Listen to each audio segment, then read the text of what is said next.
તો હેલ્થ સેમિનારની શરૂઆત કરીએ પહેલાં થોડીક મહત્ત્વની વસ્તુઓ જાહેરાત માટે કે આ સેમિનાર ખાલી એજ્યુકેશન પર્પઝ માટે છે.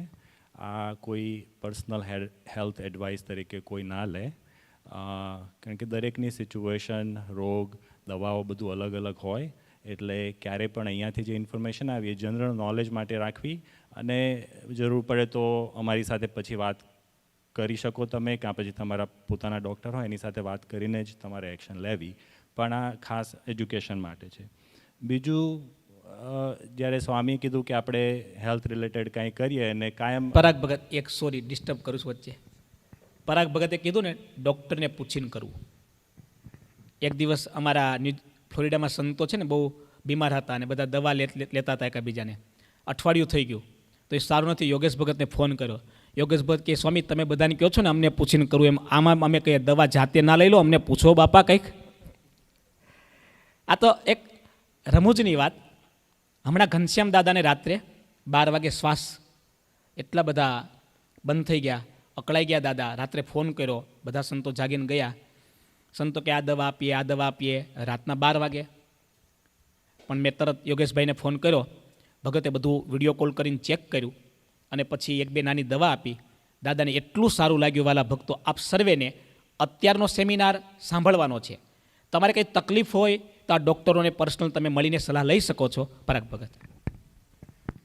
બીજું, આ સેમિનારનો વિષય કે આપણે મોટે ભાગે પહેલાં કર્યું છે એવું ડાયાબિટીસ લઈએ, હાઈ બ્લડ પ્રેશર લઈએ, કોલેસ્ટ્રોલ લઈએ, બીજો કોઈ રોગનો વિષય લઈએ, પણ એમાં બધાને લાગુ પડે એવું કાંઈ નથી હોતું. જે ડાયાબિટીસવાળા હોય સાંભળે. એટલે જ્યારે આનું નક્કી થયું ત્યારે આ પહેલી વખત આપણે આવું ફોર્મેટ કર્યું છે કે જેમાં ભક્તોના પ્રશ્નો આપણે મગાવીને પછી એમને જે ખરેખર તકલીફ હોય એ જ જવાબ આપણે આવરી લઈએ, જેથી કરીને વધારે પ્રશ્નોના જવાબ આપી શકાય.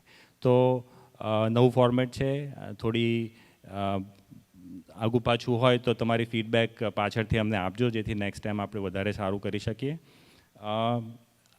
આ ટૉપિક જે લઈએ છીએ હેલ્થ અને લાઇફસ્ટાઇલ રિલેટેડ ક્વેશ્ચન, અત્યારે બહુ આમ જોઈએ તો બહુ મોટો ટૉપિક છે, ઘણો વાઇડ છે, પણ દરેક જણાને લાગુ પડે એવો છે. કારણ કે ખરેખર જે પહેલાંના સમયમાં રોગો હતા, બધા ઇન્ફેક્શન થાય કે પછી માંદા પડે બીજા કોઈ કારણસરથી, વાગે કરે. હવે જમાનો બદલાયો છે. હવે રોગો આપણે ઊભા કરેલા છે બધા. ખાવા પીવાની ખોટી આદતો, સૂવા બેઠવાની ખોટી આદતો. આપણે તો સત્સંગી એટલે મહારાજે એટલું આપણે સાચવી લીધું કે કોઈ વ્યસન ના હોય, પણ એ સમાજમાં બધું ચારે બાજુ આવું છે અને એના લીધે જ બધા રોગો ઊભા થતા હોય છે. તો મારી પોતાની પ્રેક્ટિસમાં જોઉં તો સ્વામી, આમ 70% રોગો કહી શકાય કે આ ઊભા કરેલા રોગો છે, લાઇફસ્ટાઇલ ડિસીઝ બધા. અને આપણે એ જ સમજવાનો પ્રયત્ન કરશું કે જે ખરેખર આપણે રોગો માની લીધા છે જીન્સને લીધે કે હેરિડેટરીને લીધે, કે એમાંથી ખરેખર આપણો રોલ શું છે, અને એને એક વખત જાણીએ તો પછી ભવિષ્યમાં જ્યારે આપણે એને સરખું કરવો હોય તો આપણે એટલીસ્ટ જાણ પડવું રહે કે આ વસ્તુ આપણે અલગ કરવી જોઈએ. અને એક બીજી વસ્તુ, આપણે મારો પોતાનો અનુભવ છે મારા ઘરમાં પણ, કે જ્યારે પણ આ બધી વસ્તુઓ થતી હોય છે ત્યારે આપણે કહીએ કેવો હશે, હવે આટલું તો કરવું જ પડે, કે પછી જમવાની વસ્તુ હોય રાઈટ, તો આ તો જમી જ લેવું પડે, નહીં તો પછી જવાય કેવી રીતે, કે પછી સરખું જમીએ નહીં તો વધારે જીવીને શું કરવાનું. એટલે આવા બધા એક્સક્યુઝ પણ બધાના હોય છે. ખરેખર કહેવાની વસ્તુ એ છે કે આપણે ભગવાને શરીર આપ્યું છે, આત્માની કાળજી રાખવાની છે, એવી રીતે જ શરીરની કાળજી રાખવાની છે આપણે. અને જો ના રાખીએ તો પછી જે આટલું મૂલ્યવાન શરીર ભગવાને આપ્યું છે એ ભગવાનની જ સેવા આપણાથી ના થઈ શકે. તો આટલું કહીને હવે હું ક્વેશ્ચન વાંચીશ, બધા ડૉક્ટરો એમના એક એક કરીને જવાબ આપશે. તો પહેલો પ્રશ્ન યોગેશ ભગત તમારા માટે છે.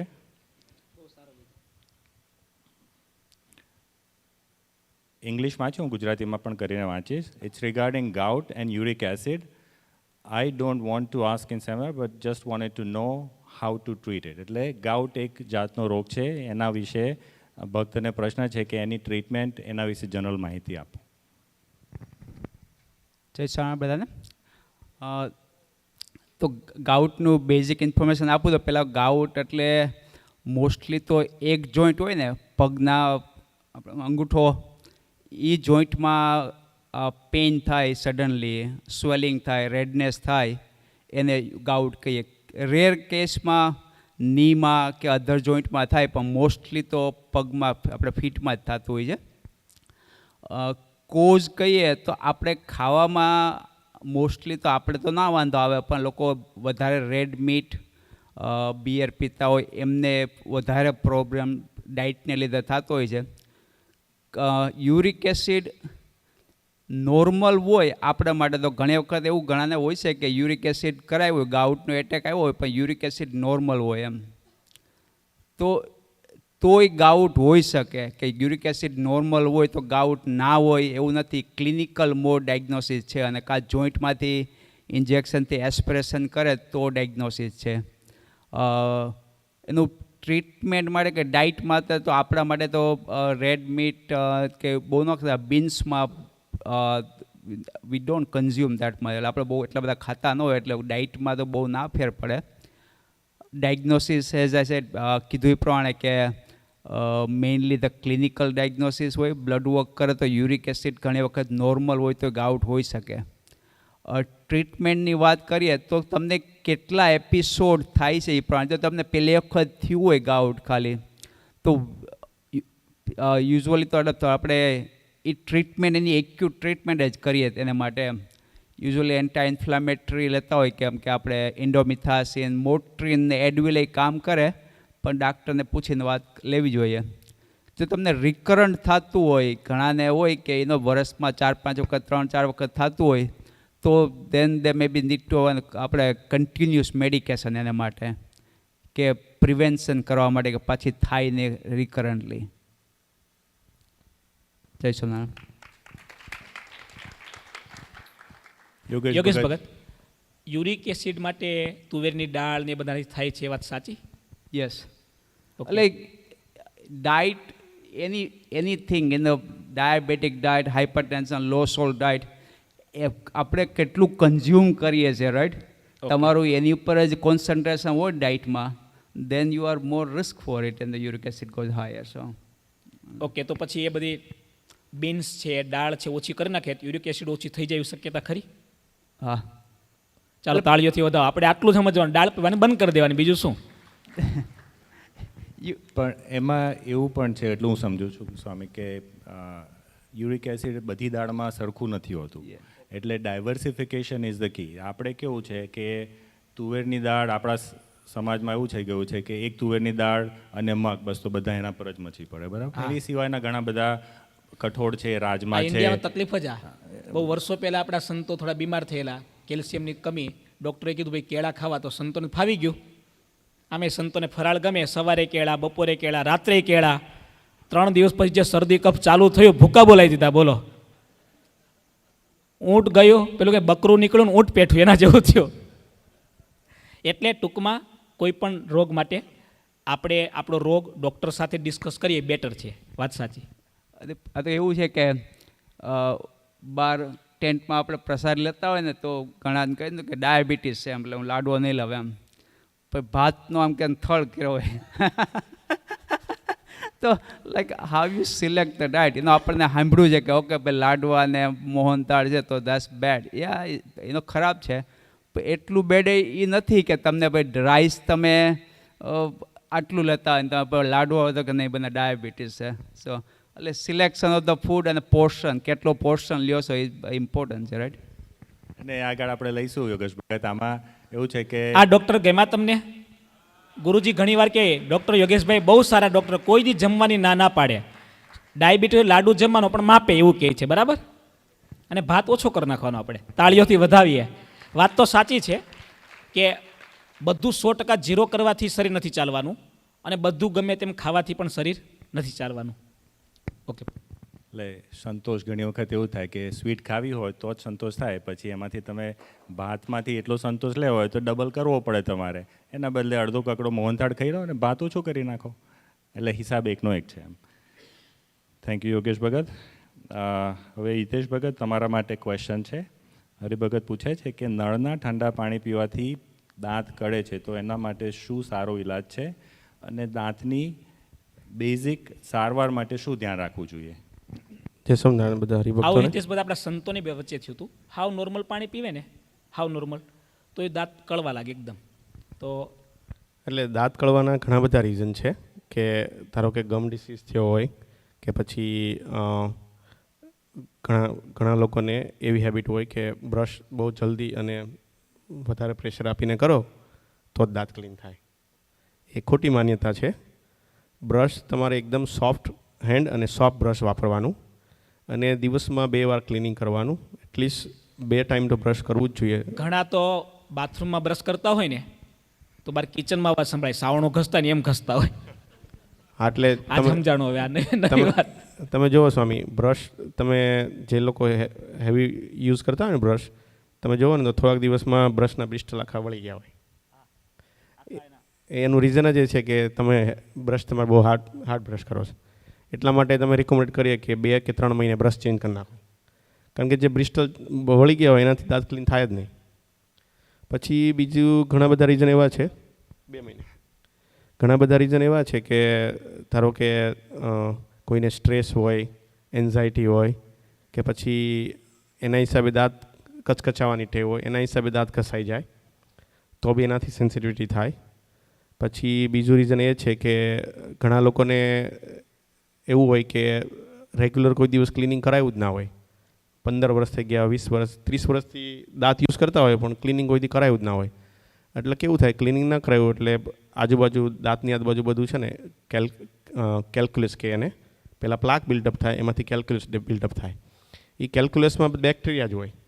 એ બેક્ટેરિયાની બાય પ્રોડક્ટથી એસિડ ડેવલપ થાય અને એસિડ છે ને દાંતના જે બહારનું લેયર હોય ને એની અંદર ધીરે ધીરે ખવા મળે. એમ ઘણા આપણે જે સ્પોર્ટ પ્લે કરતા હોય, ધારો કે કોઈ ફૂટબોલની ગેમ છે, રાઈટ, તો એ લોકો આવડી મોટી બોટલ હોય ગેટરોઇડની, એ લગભગ 4-5 કલાકમાં પી જાય. હવે તમે વિચાર કરો, 4 થી 5 કલાક કોન્સ્ટન્ટ એના મોઢામાં એસિડ ને સુગર રહે, એન્ડ દેટ એની બાય પ્રોડક્ટ ડેવલપ થાય છે, એનાથી દાંતને ડેમેજ થાય અને એનાથી સેન્સિટિવિટી થાય. બીજું એ બધા રીઝનને હિસાબે સેન્સિટિવિટી થાય. પછી રેગ્યુલર ક્લિનિંગ કરવાનું રાખો. એટલીસ્ટ ટ્વાઇસ ડે બ્રશ કરવું, 1 ટાઈમ ફ્લોસ કરવું. તમે બીજી બધી પ્રોડક્ટ બી યુઝ કરી શકો. ધારો કે હમણાં અત્યારે માર્કેટમાં વોટર ફ્લોસર છે, બીજા અલગ ટાઈપના વોટર પીક છે, એ જે અમુક એરિયામાં તમે ક્લીન ના કરી શકતા હો એ લોકો માટે. પ્લસ એટલીસ્ટ ટ્વાઇસ યર તમારે ડેન્ટિસ્ટને બતાવવું જોઈએ. તો નાની મોટી કોઈ કેવિટી હોય કે એવું હોય તો તમે એને ફીલ કરી શકો તો સેન્સિટિવિટી ઓછી થાય. ઘણીવાર દાંત તૂટી જાય ધારો કે, તો એના હિસાબે બી સેન્સિટિવિટી થાય. ઘણા લોકોને કઠણ વસ્તુ ખાવા જાય અને દાંત ફ્રેક્ચર થઈ જાય. બીજું રીઝન છે એજ. ખાલી સોરી વચ્ચે ડિસ્ટર્બ કરું છું, મને પરાગભાઈ કે તમે બોલો તો ઇન્ટરેક્શન જેવું લાગશે એટલે બેઠો છું. વાલા ભક્તો, હિતેશ ભગતે જે વાત કરીને, લગભગ આપણા ઇન્ડિયનમાં અહીંયા ઘણા બધા ભક્તો બેઠા છે. આપણા ભગત દાદા બહુ નાની ઉંમરમાં બધા દાંતનું ડોનેશન કરી દીધું એમણે. જો હશે કેવા લાગે હવે તમે જો, એમનું હાસ્ય અનોખું લાગે આપણને, બરાબર. આપણા દાંત એ દેહનો દરવાજો છે, એને ચોખ્ખા રાખવા બહુ જરૂરી છે. મારા દાંત બગડ્યા કેમ એનું બહુ મોટું મેં રિસર્ચ કર્યું. હવે 30 વર્ષ સુધી આપણે ક્યારેય ક્લીન કરાવ્યા જ ન હોય, બ્રશ કરી નાખીએ, પણ અંદરથી ક્લીન કરવા પડે, બહુ ડીપમાં ક્લીન કરવા પડે, પેઢા ક્લીન કરવા પડે. એ તો અમેરિકા આવ્યા પછી, આટલા વર્ષો પછી હમણાં જ ખબર પડી. તાળીઓથી વધાવો ડૉક્ટરને, એટલે આ પણ જરૂરી છે.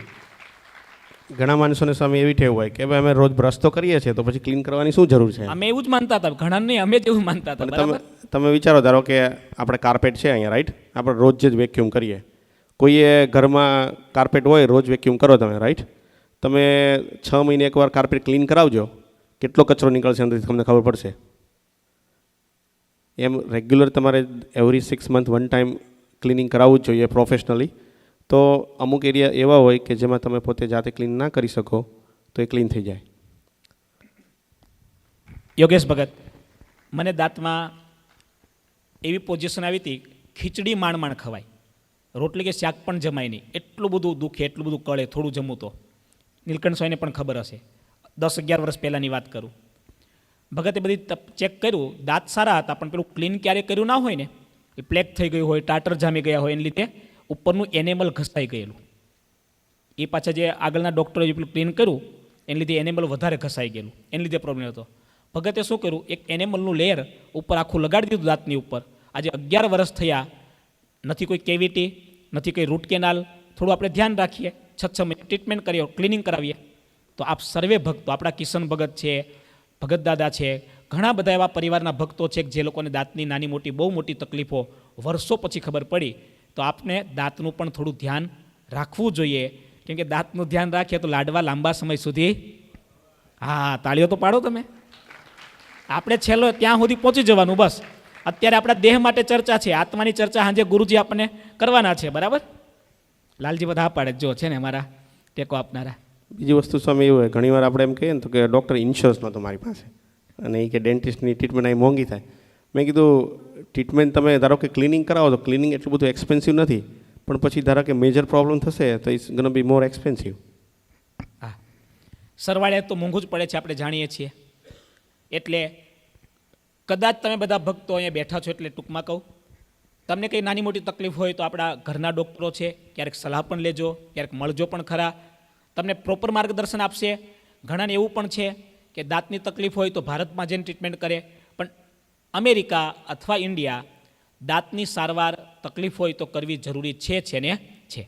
આગળ પરત મારો પર્સનલ એક્સપિરિયન્સ ભગત, ઘણાને દાંત કચકચાવવાની ટેવ હોય છે રાતે, અને એના લીધે પણ દાંત ઘણી વખત મારે પોતાને એટલે સેન્સિટિવિટી વધી જતી હોય છે. પણ ટૂંકમાં એવું કે નાની મોટી આવી બધી વસ્તુ હોય અને એનો પ્રોપર ઉકેલ હોય છે, તમે ખાસ એને ધ્યાન દઈને ફોલોઅપ કરો, ડૉક્ટરને મળો. યા, એટલે સેન્સિટિવિટી કાઢવા માટે મેં તમને કીધું એમ કે રેગ્યુલર તમારે બ્રશ કરવું જોઈએ, ટ્વાઇસ 6 મહિને રેગ્યુલર ક્લિનિંગ કરાવવું જોઈએ. જો બીજું એક સેન્સોડાઇન કરીને ટૂથપેસ્ટ આવે છે, એ બી તમે રાત્રે બ્રશ કરતી વખતે અથવા બ્રશ કર્યા પછી એ ગમની આજુબાજુ લગાવી દો, અને સવારે સૂતો તો એનાથી બી સેન્સિટિવિટી ઓછી થઈ જાય. જો ઇનેમલનું લેયર વધારે ઘસાઈ ગયું હોય તો તમે એમાં બોન્ડિંગ કરી શકો, જેવું સ્વામીને કરેલું છે એવું. ઓલ્સો તમે ફ્લોરાઇડ યુઝ બી કરી શકો. ફ્લોરાઇડ ટ્રીટમેન્ટથી બી છે સેન્સિટિવિટી ઓછી થઈ જાય.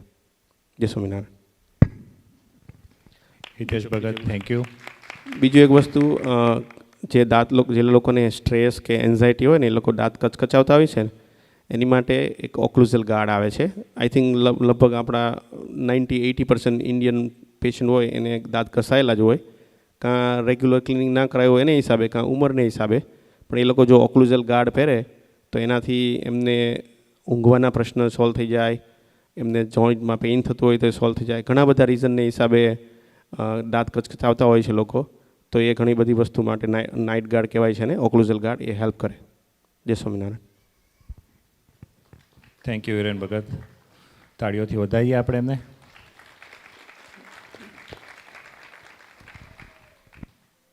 હવે પછીનો ક્વેશ્ચન જય ભગત તમારા માટે. How much activity is considered healthy, is there any specific type of activity better than other? એટલે કેટલી એક્ટિવિટી, આપણે ગુજરાતીમાં કહીએ તો કેટલી એક્ટિવિટી કરવી જોઈએ? કે બધા તમને એવું કહે કે ચાલો તમે કસરત કરો કે બી એક્ટિવ, રાઈટ? પણ કેટલું અને કેટલું રેકમેન્ડેડ છે, અને કેવી ટાઈપની એક્ટિવિટી કરવી જોઈએ હેલ્ધી લાઈફસ્ટાઈલ માટે? જય સ્વામિનારાયણ. જય સ્વામિનારાયણ. હા, તો જે એક્ટિવિટીનું છે એ બધા માટે ઓલવેઝ ડિફિકલ્ટ હોય. પહેલી વસ્તુ, કોઈને કશી કસરત ના જ કરવી હોય ને બીજી વસ્તુ એની માટે ટાઈમ કાઢવાનો, એ બી બહુ જ અઘરું પડે. જે અમેરિકન હાર્ટ એસોસિએશન છે એમાં એવું લખ્યું છે કે એક વીકમાં 150 મિનિટ એક્ટિવિટી કરવી જોઈએ. તો જે અમેરિકામાં છે, જે બધા માણસનું સર્વે કર્યું તો 5માંથી 1 જણ એટલી એક્ટિવિટી કરે છે એક વીકમાં એક વીકમાં. 150 મિનિટ તો બહુ જાજુ નથી સ્વામી, પણ રૂટીનલી કરવું પડે. પણ પછી આપણે પાછા એક્સક્યુઝ પણ ઘણા હોય એટલે રહી જતું હોય છે. ને આપણા ઇન્ડિયનમાં તો 1માંથી 5થી કદાચ 1માંથી 20 જણ એટલી એક્ટિવિટી કરતા હશું. તો દરરોજ ટાઈમ કરવાનો બહુ અઘરું પડે ને જીમમાં જવાનું તો બહુ જ કઠિન પડે. એટલે જે આપણે ડેઇલી રૂટીનમાં થોડીક એક્ટિવિટી આપણે કરીએ દરરોજ એ જ હેલ્પ થશે. તો ફોર એક્ઝામ્પલ જનરલ જય આપણે ભગત, તમે અંગ્રેજી બોલશો તો પણ so many youngsters are here, they can understand better. તો જે ડેઇલી તમારાથી ચેન્જ થાય તમારી એક્ટિવિટીમાં એ જ હેલ્પ થશે. સો ફોર એક્ઝામ્પલ તમે જો ડેસ્ક જોબ હોય ને તમે ઓલવેઝ બેસતા હો તો દર કલાકે 5 મિનિટ માટે ઊભું થવાનું, વોક કરવાનું. પછી તમે જ્યારે જમો તો જમવા પછી if you can go walk for 10-15 minutes. Those are some easy daily activities. તમે જ્યારે જોબે હો ને ત્યાં સ્ટેર્સ હોય, બધાને એલિવેટર જ ઇઝી પડે, તો તમે સ્ટેરમાં જાઓ તો એ બી તમારા માટે એક્ટિવિટી થાય. તો એવું થોડુંક બધી એક્ટિવિટી વધારવું પડે. હમણાં મોટેલમાં એલિવેટર હતું અને સ્ટેર હતું, ખબર છે ને આપણે ત્યાં રિઝોર્ટમાં. કેટલાય જોયું હતું બંને? ઊંચી આંગળી કરો તો. હા, પણ યોગેશ ભગત, ગુરુજીના 66 વર્ષ છે, બરાબર? ગુરુજીની સાથે મેં 2-3 વખત સ્ટેપ ચડ્યા ઉતર્યા. ગુરુજી કેટલા હેલ્ધી છે આપણને દેખાય. ભગત દાદા હતા ને તમે, તાળીઓથી વધાવીએ વાલા ભક્તો. ડૉક્ટર સાહેબે વાત કરીને આપણે દરેક જગ્યાએ શોર્ટકટ શોધીએ છીએ અને ઇઝી વે શોધીએ છીએ. વાત સાચી? હા કે ના? આ બાજુ પાછળ દીકરાઓ બેઠા, દર્શ ભગત, ડૉક્ટર પ્રીત ભગત. આપણે દરેક જગ્યાએ ઇઝી વસ્તુ શોધીએ, શોર્ટ વસ્તુ શોધીએ, પણ એ સાચું નથી હોતું. એલિવેટર કરતાં દાદરાથી ચડીએ ને એક્સરસાઇઝ થાય, પગ પણ સારા મજબૂત થાય, હાર્ટ પણ બહુ સારું મજબૂત થાય. આવું મેં વાંચ્યું છે, સાંભળ્યું છે. અને આજે ડૉક્ટર પોતે કહે છે કે એલિવેટર કરતાં દાદરા ચડીએ તો આપણા માટે બહુ વધારે સારું છે. એટલે તમે બધા શું ઉપયોગ કરજો વધારે? તાળીઓથી વધાવીએ. લો, હા તો ભાઈ આપણે પેલો જોક્સ આવી ગયો ને આગળ, આપણે કશું કહેવાય નહીં આવે, મારે તો બોલાય નહીં જોક્સ. જે વધારે ઉંમરવાળા દર્દી કે આપણા ભક્તો હોય કે હાર્ટની તકલીફ હોય, 2-3 flight of stare is okay. એનાથી વધારે કરવું હોય તો ડૉક્ટરની એક વખત સલાહ લઈ લેવી. કારણ કે હવે એક વખત થોડું બળ મળી ગયું અને 10 પગથિયાં તમે ચડી ગયા તો પછી પ્રોબ્લેમ પણ થઈ શકે. એટલે જેને હાર્ટની તકલીફ છે, પહેલાં કોઈ બાયપાસ કરાવેલી છે કે એન્જિયોગ્રાફી કરાવે, એ લોકો માટે છે. બાકી હેલ્ધી લોકો માટે વાંધો નથી, જેટલું થાય એટલું કરો. થેન્ક યુ જય ભગત. બધા એક વખત જય ભગતને તાળીઓથી વધાવીએ. હવે ક્વેશ્ચન હું લઉં છું, વોટ ઇઝ હેલ્ધી ફેટ?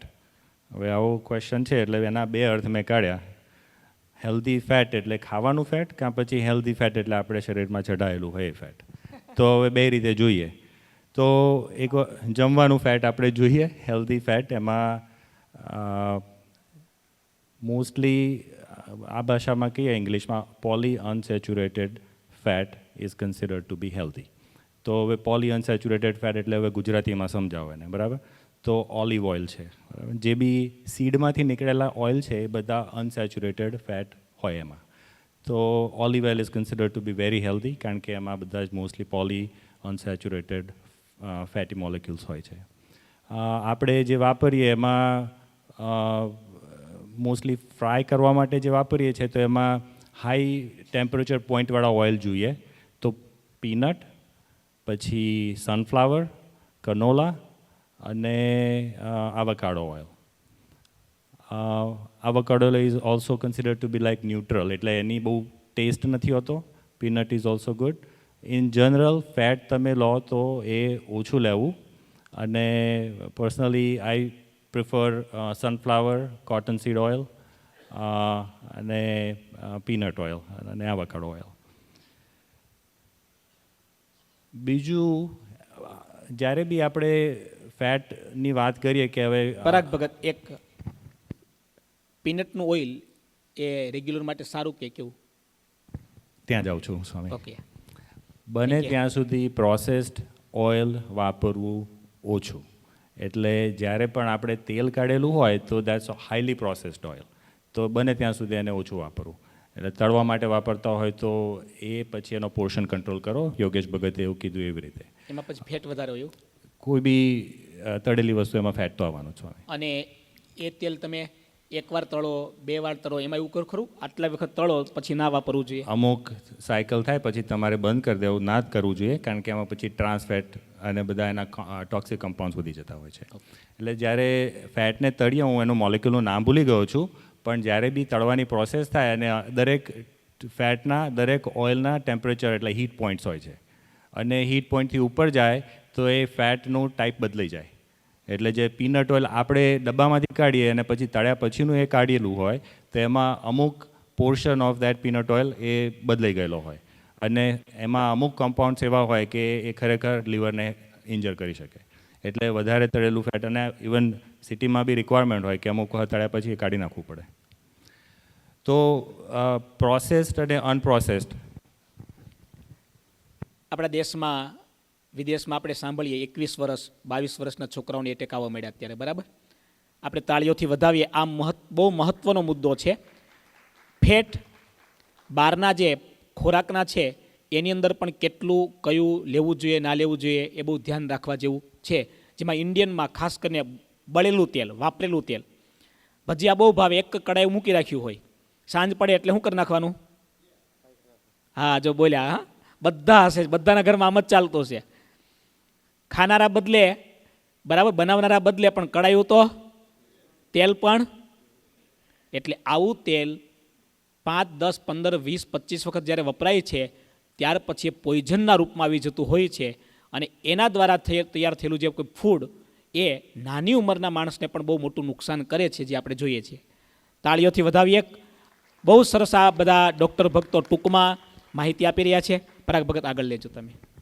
પછી બીજો પોઈન્ટ મારા સસરા જ કહેતા હોય છે કે તેલ તો ખાવું પડે, નહીં તો ઓઇલિંગ કેવી રીતના થાય સાંધામાં, બરાબર?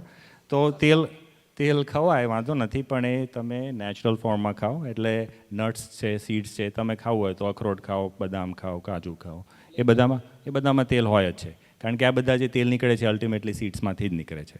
તો એ સીડ્સ તમે સીધા ખાઈ શકો, દેટ ઇઝ બેસ્ટ.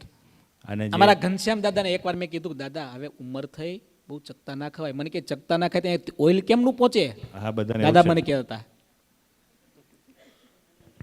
એટલે નેચરલ ફોર્મમાં ખાઓ તો ત્યાં તાળીઓથી પહોંચી બધા જશે. મારા અનુભવી દાદા છે. એકવાર ઘનશ્યામ દાદા ને ભીખુ દાદા જમવા બેઠા હતા, ડૉક્ટર તેજસ ભગત આવ્યા, એમને સામે જમવા બેસાડ્યા. તે દાદાને બંનેને મોહનથાળના 2 પીસ પીરસ્યા હતા, અને તેજસ ભગતને તેજસ ભગત નો નો નો નો અડધુંય ના લીધું. પણ જમતા જમતા પરસેવો છૂટવા માંડ્યો. મેં કીધું કેમ આટલા બધા? મને કે આ દાદાની ઉંમર કેટલી? મેં કીધું કેમ આટલી ઉંમરે 2 ખાય છે? મેં કીધું આ તો જે પહેલો રાઉન્ડ છે. તાળીઓથી વધાવો. ભગવાનની કૃપા હોય એટલે આડું જમી શકે. પણ ટૂંકમાં યોગેશભાઈની વાત હતી, મને બહુ ગમી. કયો રોગ છે, કેવો રોગ છે, કેટલો રોગ છે, એના માટે ડૉક્ટર સાથે ડાયરેક્ટ તમે કોમ્યુનિકેશન કરો ત્યારે જ તમે યોગ્ય માર્ગદર્શન શોધી શકો છો. પણ અત્યારે આપણે પરાગ ભગત કીધું બેઝિક ઇન્ફોર્મેશન જે છે કે બધા માટે કોમન ઇન્ફોર્મેશન છે કે દરેકે આ કોમન ધ્યાન રાખવાનું, એના ઉપર ચર્ચા વધારે કરીએ છીએ. એટલે તમે આવતીકાલે ઘરે જઈને ઝઘડો ના કરતા, નકર અમને બધા ઘરવાળા સાપ દેશે, મેડિકલવાળા ભક્તોને. બધાના શરીર અલગ અલગ હોય છે સ્વામી, એટલે એકને જે લાગુ પડ્યું એ બીજાને લાગુ નથી પડતું.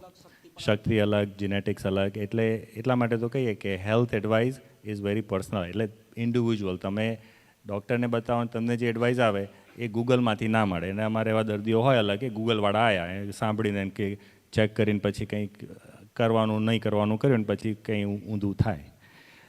તો એ ક્વેશ્ચનમાં બીજો પાર્ટ એવો છે, હેલ્ધી ફેટ ઓન બોડી. એટલે કોઈ એવું કહે કે ખરેખર એવું હોય કે શરીરમાં ફેટ તો ખરાબ જ હોય? ના, એવું નથી હોતું. બ્રાઉન ફેટ કરીને ફેટનો પ્રકાર છે, જે દેખાય નહીં, બધું સરખું જ દેખાય, પણ મેડિકલ લિટરેચરમાં બ્રાઉન ફેટ તરીકે એને ડિસ્ક્રાઇબ કરેલું છે.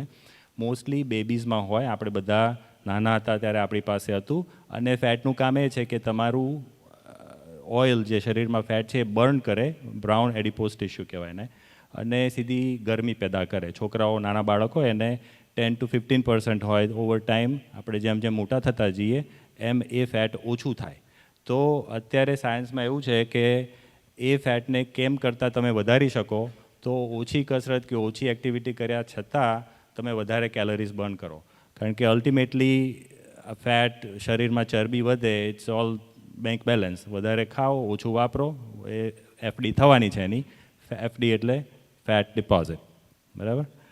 તો એ બ્રાઉન ફેટ તમે વધારી શકો તો એનાથી ચરબી અને જે મેદસ્વીતા છે એ ઓછી થાય. અને મને કહેતા આનંદ થશે કે આપણે જે માઘ સ્નાનનો મહિમા છે સ્વામી, ઠંડા પાણી, હું કાયમ શોધું કે આ રીતિ છે, આ રીતિનું કારણ શું, એવું મને કાયમ હંમેશા થયા કરે. હમણાં હું જ્યારે આ સ્ટડી કરતો હતો તો એક વસ્તુ મળી, કોલ્ડ શાવર જે લઈએ આપણે, કોલ્ડ એટલે ખરેખર ધ્રુજી જવા એવું શાવર, ખાલી થોડીક મિનિટ માટે જ લેવાનું હોય, પણ એનાથી બ્રાઉન ફેટ વધે. તાળીઓથી વધાવો આપણા ઋષિમુનિઓનું સંશોધન કેટલું સારું.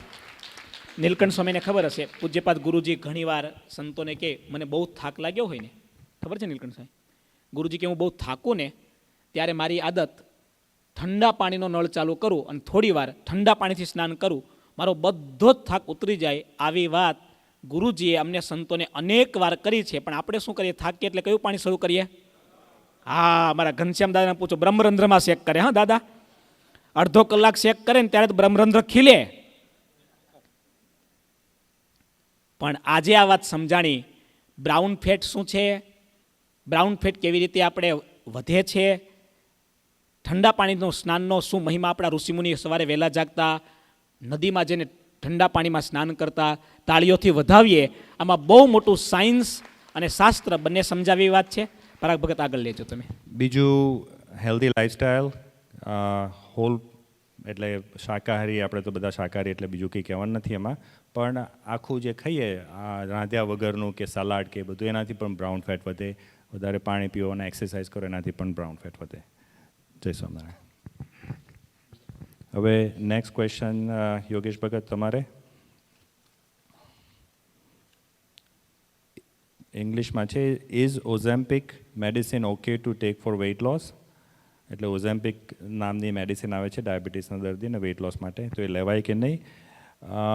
Vote are the best option if gain body even not eating much food? How to control cholesterol? એટલે આમાં 3 પ્રશ્નો છે. એક તો ઓઝેમ્પિક વેઇટ લોસ માટે લેવાય કે નહીં, પછી જમ્યા નથી, વધારે જમતા છતાં વજન વધે છે તો એનો શું ઉપાય, અને કોલેસ્ટ્રોલ કંટ્રોલ કેવી રીતના કરવાનું? જય સ્વામિનારાયણ. તો ઓઝેમ્પિક એ નવી, આમ તો ડાયાબિટીસ એના માટે GLP-1 ઇન્હિબિટર છે, એટલે ડિટેલમાં નહીં જાઉં, પણ એનું સંશોધન થયું હતું કે ડાયાબિટીસ ટ્રીટ કરવા માટે મેઇનલી તો. બટ એનો બીજો એડવાન્ટેજ છે કે એ સ્ટમકને સ્લો ડાઉન કરી દે, એટલે તમારું એપેટાઇટ, તમે ખાવાનું થોડુંક ઘટે. એટલે અત્યારે લોકો વધારે લે છે કે ડાયાબિટીસ કંટ્રોલ માટે તો લે જ છે, પણ બધા વેઇટ લોસ માટે પણ વધારે યુઝ થાય છે. એટલે બહુ અત્યારે તો ઉપડી છે અને શોર્ટેજ છે મેડિસિનનો. એટલે ઓઝેમ્પિક નામ છે, ઇન્જેક્શન આવે, એક વીકમાં એક વખત લેવાનું ઇન્જેક્શન આવે. તો લેવાય Ozempic. I think is a personal, આપણે પોતાની પર્સનલ સિચ્યુએશન ઉપર જોવું જોઈએ. મારા ઓપિનિયન માટે હું અત્યારે કોઈને વેઇટ લોસ કરવા માટે, કારણ કે મારે જીરિયાટિક બધા મોટા પેશન્ટ છે મેઇનલી, એટલે હું કોઈ વેઇટ લોસ કરવા માટે કોઈને નથી લખતો. કોઈને ડાયાબિટીસ હોય કે ઇનિશિયલ સ્ટેજ ડાયાબિટીસ હોય અને એનું BMI જો એટલે કે બોડી માસ ઇન્ડેક્સ 30 અને અપ હોય, અને બીજી કોમોર્બિડ એટલે બીજું હાર્ટ પ્રોબ્લેમ હોય કે આર્થરાઇટિસ હોય, એમને હોય કે વેઇટ લોસ કરવામાં ફાયદો થાય એમ છે, તો એમને ઓઝેમ્પિક યુઝ્યુઅલી પ્રિસ્ક્રાઇબ કરું છું. એટલે સિમ્પલ આન્સર ઇઝ લેવાય, પણ તમારું BMI કેટલું છે અને તમારે પછી એની સાથે બીજો પ્લાન શું છે. It always easy to easy way out. I think first you need to પહેલાં ગેસ્ટ્રિક બાયપાસ સર્જરી કરે ને તો એમને પહેલાં 3 મહિના માટે ટ્રાય કરાવડાવે, મેક શ્યોર ઇવન થોડોક વેઇટ લોસ કરે ટુ ક્વોલિફાય માટે. બાકી ગેસ્ટ્રિક બાયપાસ સર્જરી કરાવે, નાનું સ્ટમક કરી દે, વેઇટ લોસ થાય, 5-6 વર્ષ થાય ને એટલે પાછું સ્ટમક મોટું કરી અને વેઇટ પાછું હતું ત્યાં જતું રહે એમ. એટલે એવી રીતે ઓજેમ્પિક લ્યો તો એની સાથે બેઝિક થિંગ તો તમારે કરવું જ જોઈએ એમ પહેલાં, કે મારો બીજો પ્લાન શું છે વેઇટ લોસ કરવા માટે એમ, કે ડાયટ મોડિફિકેશન કરી અને ઓજેમ્પિક મે બી તેને થોડો કિક સ્ટાર્ટ આપે એટલે તમે મોટિવેટ વધારે થાવ કે એની સાથે એક્સરસાઇઝ અને ડાયટ પણ કરી શકીએ એમ. અને બીજો ક્વેશ્ચન હતો કે કોલેસ્ટ્રોલ. કોલેસ્ટ્રોલ કેવી રીતના ઓછું? So I think cholesterol, is more diet plays the part. Diet નથી cholesterol થાય, પણ 80% of the cholesterol is more familiar. એટલે ડાયટથી મોડિફિકેશન થોડુંક થાય કોલેસ્ટ્રોલમાં. બાકી જો ફેમિલી હિસ્ટ્રી હોય ને કોલેસ્ટ્રોલ હોય, then you may be need to take some medication લેવી જોઈએ. તમે વેઇટ લોસ કરો ઓજેમ્પિક સાથે, તમને ડાયાબિટીસ હોય, તમે બ્રિંગ ડાઉન વેઇટ તમારું થાય ઓછું અને ડાયાબિટીસ કંટ્રોલ થાય, તો કોલેસ્ટ્રોલ યુઝ્યુઅલી થાય કંટ્રોલ એનાથી એમ. અને third thing is healthy lifestyle. વજન વધે છે નથી ખાતા છતાં? જો આ કોમન ક્વેશ્ચન છે રાઈટ, કે વજન વધે છે નથી ખાતા છતાં. આઈ થિંક આપણે જે લોકો એવું કહેતા હોય ને એ લોકો ખાતા રેગ્યુલર ના ખાતા હોય, સ્કીપ કરે મીલ, અને પછી ચવાણાનું ડબલું ખુલે એટલે પ્રોબ્લેમ ત્યાં થાય. અથવા જ્યારે બેસે ત્યારે 3 ટાઈમનું જોડે જમી લે. આઈ થિંક તો મીલનો પ્લાનિંગ હોવો જોઈએ, કે સવારમાં તમે જેટલું ટોલરેટ કરી શકો એ પ્રમાણે સવારમાં થોડુંક લેતા હોય, લંચનો તમારે. હું મારા પેશન્ટને જેને મિલ પ્લાનિંગ કરવાનું કહું ને, હું કે 3 દિવસનું તારું, કારણ કે આપણું તો થોડુંક એ સેટ હોય, આ લોકોને તો સેટ ના જ હોય રાઈટ. એટલે હું કહું 3 દિવસનું તું લખી રાખ, કે હું કે આ આવતીકાલે હું બ્રેકફાસ્ટમાં આ ખાઈશ, લંચમાં આ ખાઈશ અને ડિનરમાં આ ખાઈશ. 3 દિવસનું લખી રાખે એ. તો એને ફાયદો શું થાય કે એટલી થોડીક તો વિચાર કરે જ કે એનો ભાઈ આ હું લંચમાં આટલું બધું ખાય તો કેલેરી કેટલી થાય એમ. એટલે થોડોક વિચાર કરીએ ને તો થાય રાઈટ. બાકી તમે સ્કીપ કરો ને meal, I think that's a bad idea. Completely skip કરો એને માટે. એના કરતાં થોડુંક કંઈક તમે લો, કે બ્રેકફાસ્ટમાં તમે ટોલરેટ પછી લંચ આવી જવું જોઈએ એનાથી, અને લંચ પછી ડિનર. અને સાંજના આનો આપણે વર્ક કરતા એટલે ખાવાનું લેટ થાય, પણ જેટલું વહેલું ખવાય ને દેટ્સ ધ બેસ્ટ આઈડિયા. જો આઈનો મને આ બધા લાડવા ખાતા જોવે છે, પણ મારો એવરી ડેનો plan, I like only green juice in the morning. Lunch time I will eat like a salad and nuts, and I come home around 5:30. I eat dinner.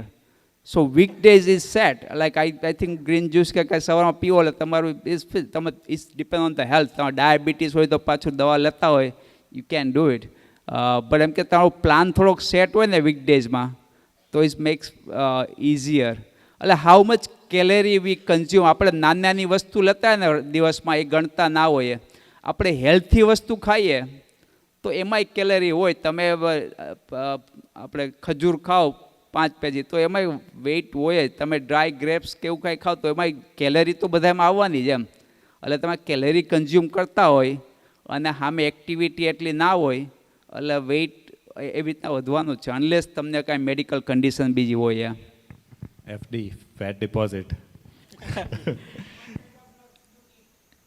તાળીઓથી વધાવતા જઈએ આ બધાને. અશ્વિન દાદા પ્રશ્ન પૂછે છે.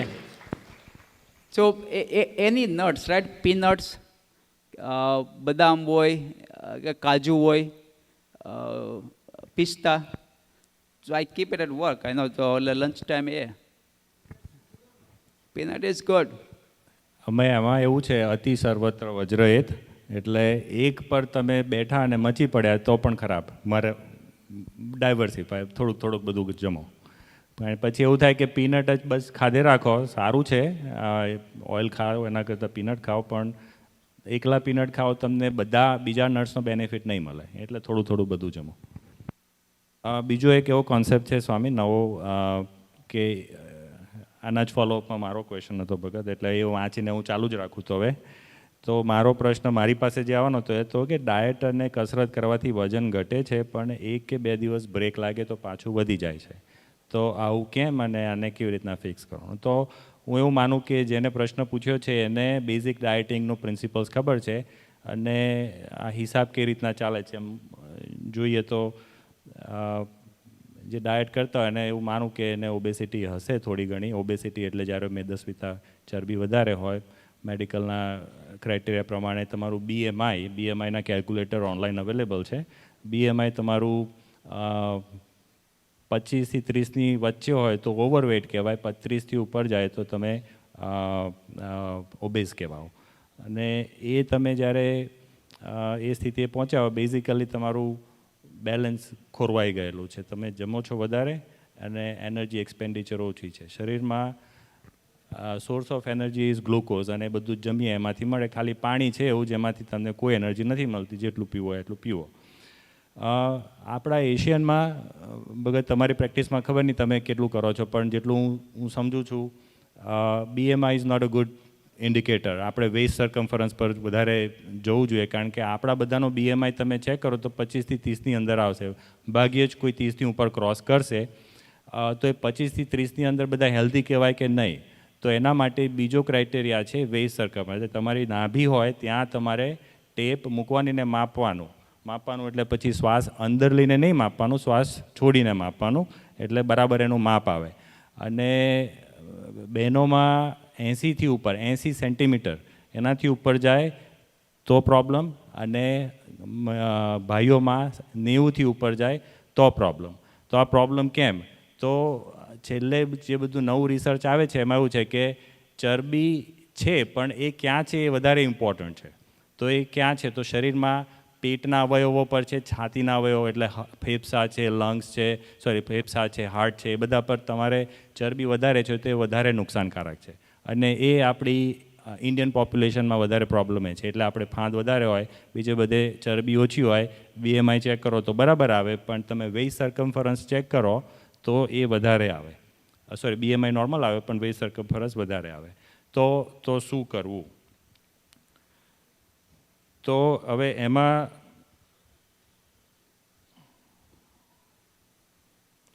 પહેલી વસ્તુ એ કે માપવું જોઈએ, કાયમ તમારે ચેક કરતા રહેવું જોઈએ, એટલે ક્યાં છે આપણે ખબર પડે. બીજું, ભગતે કીધું એમ મીલ સ્કીપ નહીં કરવું પણ પોર્શન કંટ્રોલ કરવું. અને ભગતની સ્ટાઇલ છે એવી જ મારી પણ સ્ટાઇલ છે કે હું સવારે ઠાકોરજીને જે ફ્રૂટ ધરાવ્યું હોય એ મારું ગ્રીન જ્યુસ કે જે બી કરો એ, બપોરે નટ્સ અને થોડા વેજીટેબલ્સ, અને 5 થી 6ની વચ્ચે ડિનર. ક્યારેક તમે લેટ ડિનર કરો તો પછી બીજા દિવસે સવારનું બ્રેકફાસ્ટ સ્કીપ. પણ એનાથી શું થાય છે? ડૉક્ટર સાહેબ સોરી, કાચું એટલું સાચું. પણ સ્વામી લાંબુ ટકતું નથી.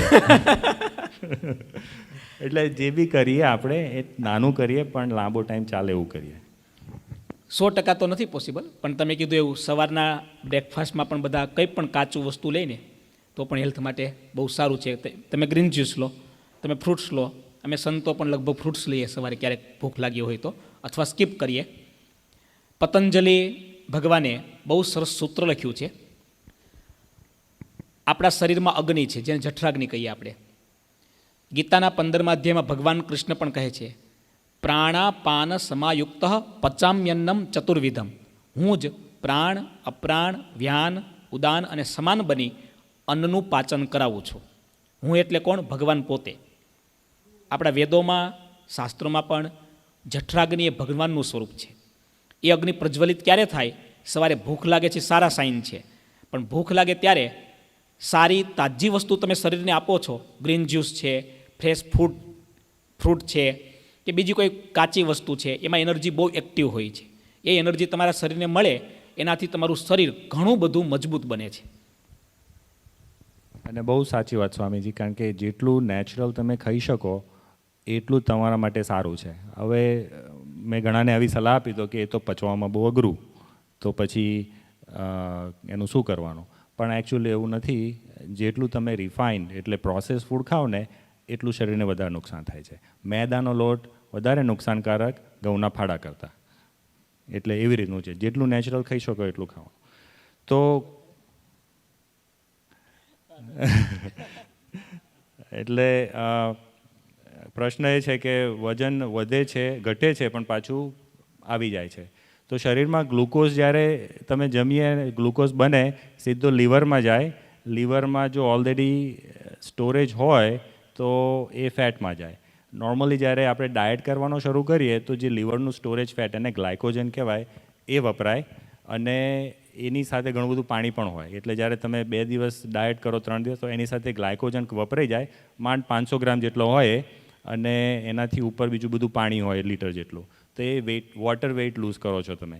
જ્યારે પાછું તમે જમવાનું ચાલુ કરો તો એ ગ્લાયકોજન પાછો ફટલીને આવી જાય અને એની સાથે પાણી પણ આવી જાય.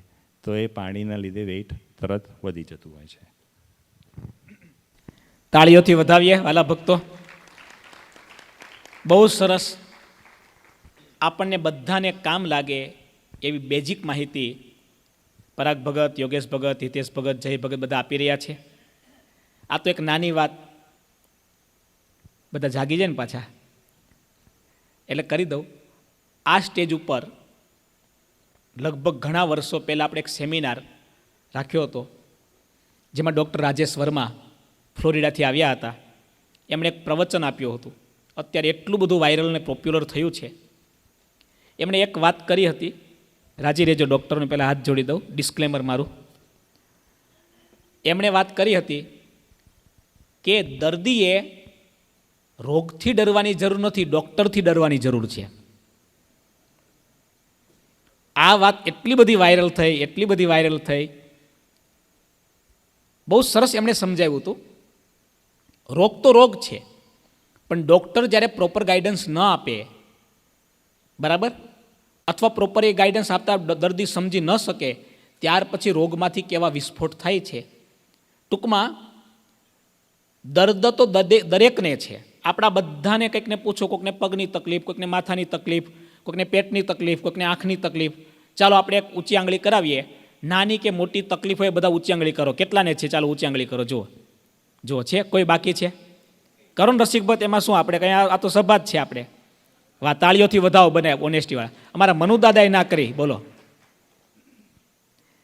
બધાને તકલીફ છે, મને પણ છે, હું તો કહું, બરાબર. પણ હા, બહુ સરસ.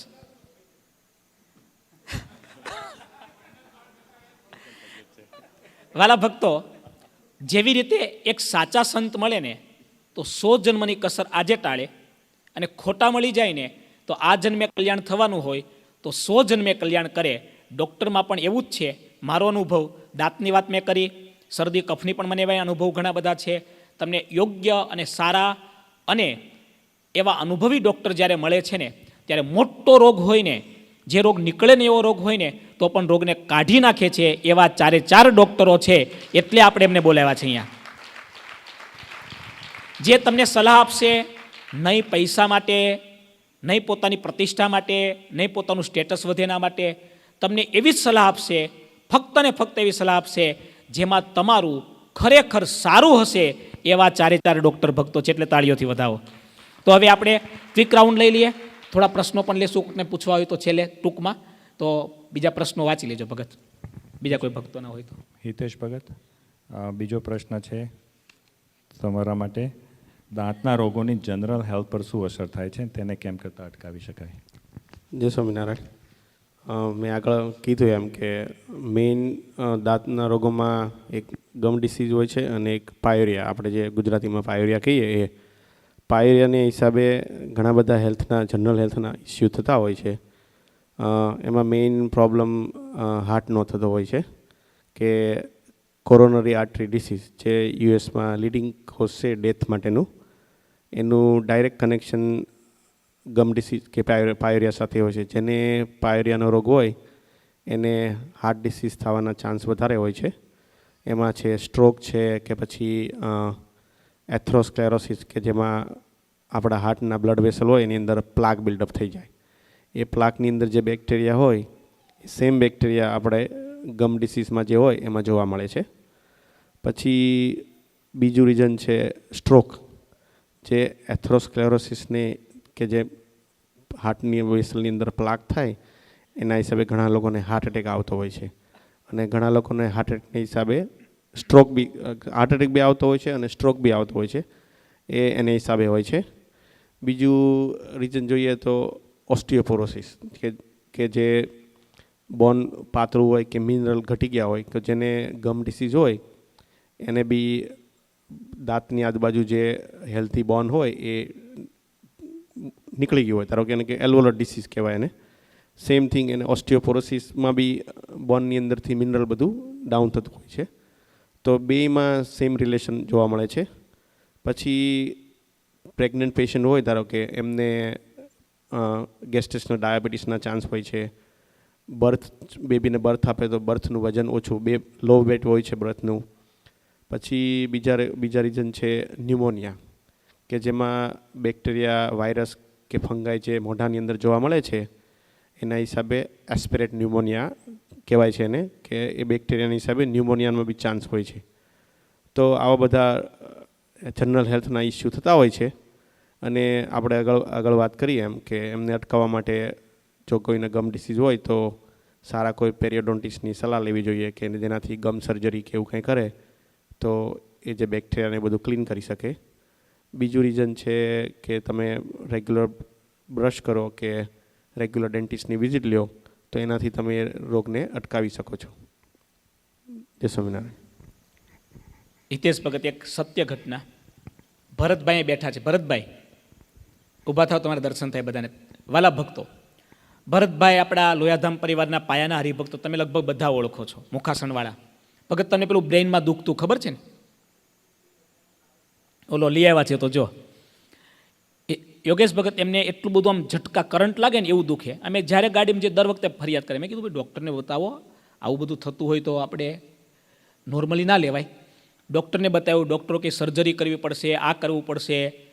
પણ ભગત સર્જરી ના કરે, દર વખતે ફરિયાદ કરે.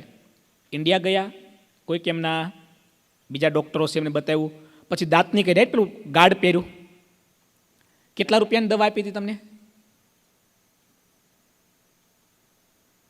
ઇન્ડિયા કઈ દવા આપી હતી? કેટલા રૂપિયાની આપી હતી દવા? ઇન્ડિયા 15,000 રૂપિયાની કઈ દવા થઈ અને પેલા ગાર્ડ પહેર્યા દાંતના, દાંત ઘસાતા એટલે દુખાવતો. 100% દુખાવો, સર્જરી નહીં, કશું જ નહીં, પણ દાંતને લીધે અહીંયા દુખતું હતું, બધું શાંત થઈ ગયું. વિચારો તમે. જેમના હિતેશભાઈ કીધું ને કે એકને લીધે દાંતના પ્રોબ્લેમ છે, પણ દાંતને લીધે પછી સ્ટ્રોક પણ આવી શકે છે, ન્યુમોનિયા. બોલો. એ સ્વામીજી મેં વાત કરી ને કે જેને સ્ટ્રેસ કે એન્ઝાયટી હોતી હોય ને એના હિસાબે એમને જોઈન્ટમાં પેઇન થાય, બ્રેઇનમાં બી ઘણીવાર દુખાવો થાય. તો જે ઓક્લુઝલ ગાર્ડ પહેરે ને તો એનાથી દાંત પ્રોટેક્ટ થાય. એટલે તો એનાથી છે ને આ સ્ટ્રેસ છે, એન્ઝાયટી છે, એ લોકોને એવું લાગે કે દાંત તો ઘસાતા, પણ એના હિસાબે જે સ્ટ્રેસને હિસાબે જે બ્રેઇનને આપણો જે જોઈન્ટ હોય ને, જે મોઢું ખોલવાનો બંધ કરવાનો, એમાં ઘણું બધું નુકસાન થતું હોય છે.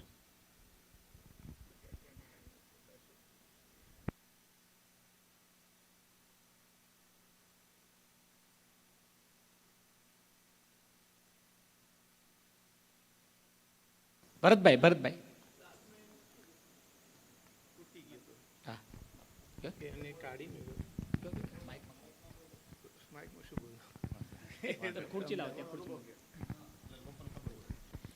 વાલા ભક્તો, આપણે આ ડૉક્ટર ભક્તોએ આટલું સંશોધન કર્યું, આટલા બધા ભક્તોના પ્રશ્નો કલેક્ટ કર્યા છે. તાળીઓથી વધાવીએ. યોગેશ ભગતની નમ્રતા તમે જુઓ, પોતે ઊભા થઈ ગયા. યોગેશ ભગતની આવી વિનમ્રતા, સરળતા અનેક વાર જોઈ છે. છેલ્લી દાળના 2 ભાગ થઈ ગયા હતા અને અલટી નથી અને એને ડૉક્ટરે કાઢ્યા. એના હિસાબે આ નસનું માઇક નજીક, માઇક માર બોલતું, માઇક ચાલુ જ છે. હેલો, એક દાળના 2 ભાગ થઈ ગયેલા એટલે કાઢ્યા ડોત, પણ એના હિસાબે અહીંયા નસનો પ્રોબ્લેમ થવા મળ્યો. તો વચ્ચે દુખાય. 4 MRI કરી, ત્યાં ડૉક્ટર બોલ્યા કશું જ નથી એમ કરી રિપોર્ટમાં. પણ પેઇન થાય એટલે ઊભું જ જવું પડે, એકદમ પાણી આવે આંખમાંથી, એમ આટલા સુધી પેઇન આવે. એટલે પેલું કોથળામાંથી બિલાડું કાઢ્યું એના જેવું થયું. હા, એના જોઈએ. મેડિસિનમાં અત્યારે એટલીસ્ટ તાળીઓથી વધાવી વાલા ભક્તો. એટલા માટે આપણા જેમ એક સદગુરુ રાખીએ છીએ, કંઈ પણ કરીએ ગુરુજીને, સંતોને પૂછીને કરીએ, એમ હેલ્થનો કંઈ પણ પ્રોબ્લેમ હોય તો આપણા ઘરના આવા 2 ડૉક્ટર હોય એની સલાહ લીધા પછી જ નિર્ણય કરવો, આવું નક્કી કરજો બધા. બરાબર? એટલે આ સેમિનાર છે. અમે રસિક ભગત તમારે ત્યાં કુકવિલ આવ્યા હતા. કુકવિલથી પછી અમે જતા હતા, મને નામે યાદ છે, એક સત્સંગ એમણે એમના ઘરની એક સત્ય ઘટના કીધી કે એમના જ કોઈ ભાઈ ઇન્ડિયા ગયા ટ્રીટમેન્ટ કરવા માટે, અને ટ્રીટમેન્ટ કરતાં કરતાં કંઈક આવું હતું, વાત બહુ નોર્મલ હતી, અને ટ્રીટમેન્ટ કરી બ્રેઇન સર્જરી, કોમામાં જતા રહ્યા, 1.5 મહિના સુધી કોમામાં રહ્યા, પછી ધામમાં જતા રહ્યા. ઉંમર નાની હતી, કયું મેજર હતું પણ નહીં, એમને થયું ચાલો ભાઈ ઇન્ડિયા જઈને કરશું. એટલે ઘણીક વાર આપણે નાનું એવું કારણ હોય પણ સમજી ન શકીએ, નુકસાન બહુ મોટું થઈ જાય. સરસ ભરતભાઈ, ભરતભાઈને તાળીઓથી વધાવો. હા, મેડિકલમાં ચાલે એવા છે. લો,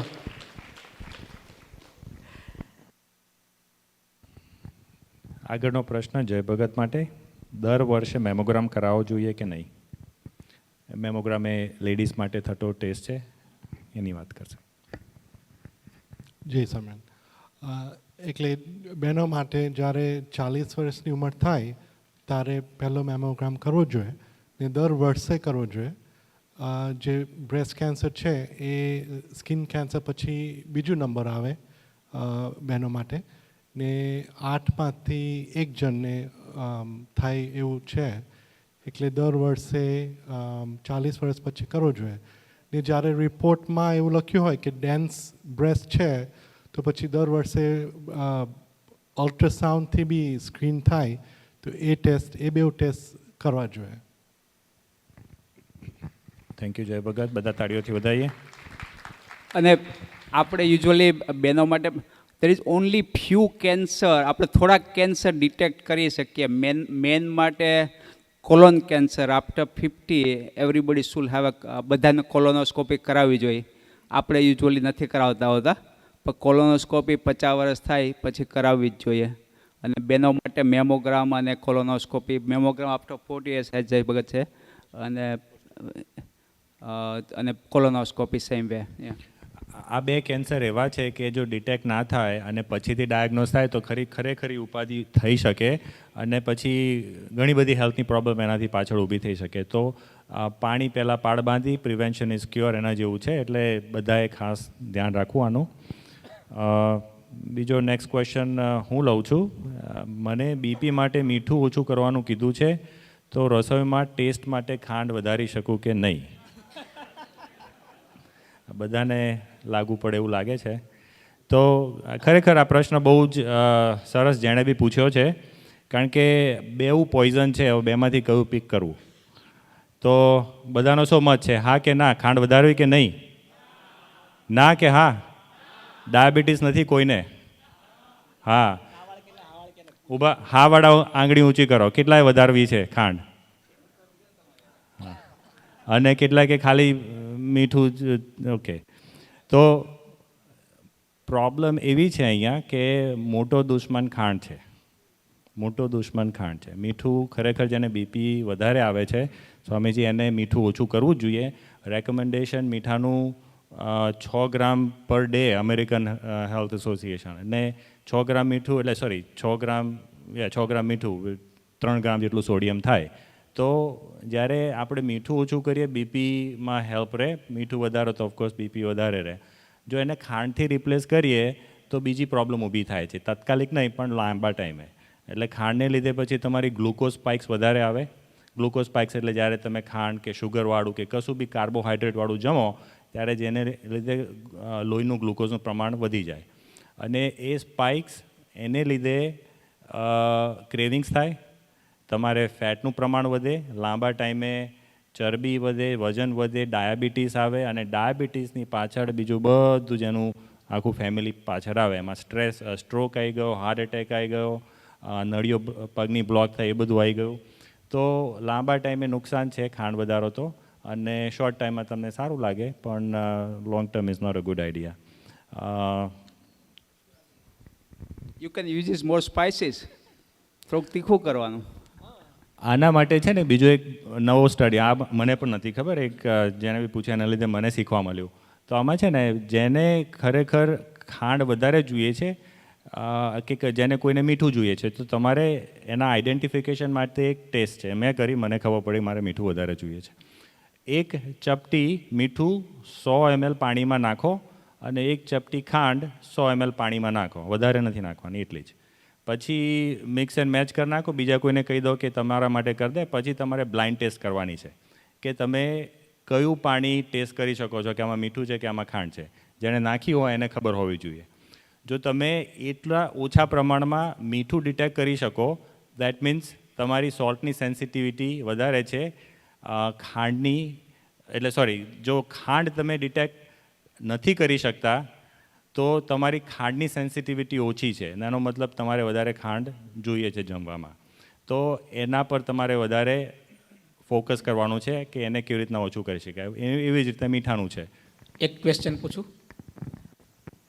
એવું ઘણીવાર મેં સાંભળ્યું છે કે રેગ્યુલર આયોડાઇઝ સોલ્ટ નુકસાનકારક છે, પણ સેંધવ લવણ આપણે કહીએ એ બહુ જ સારું.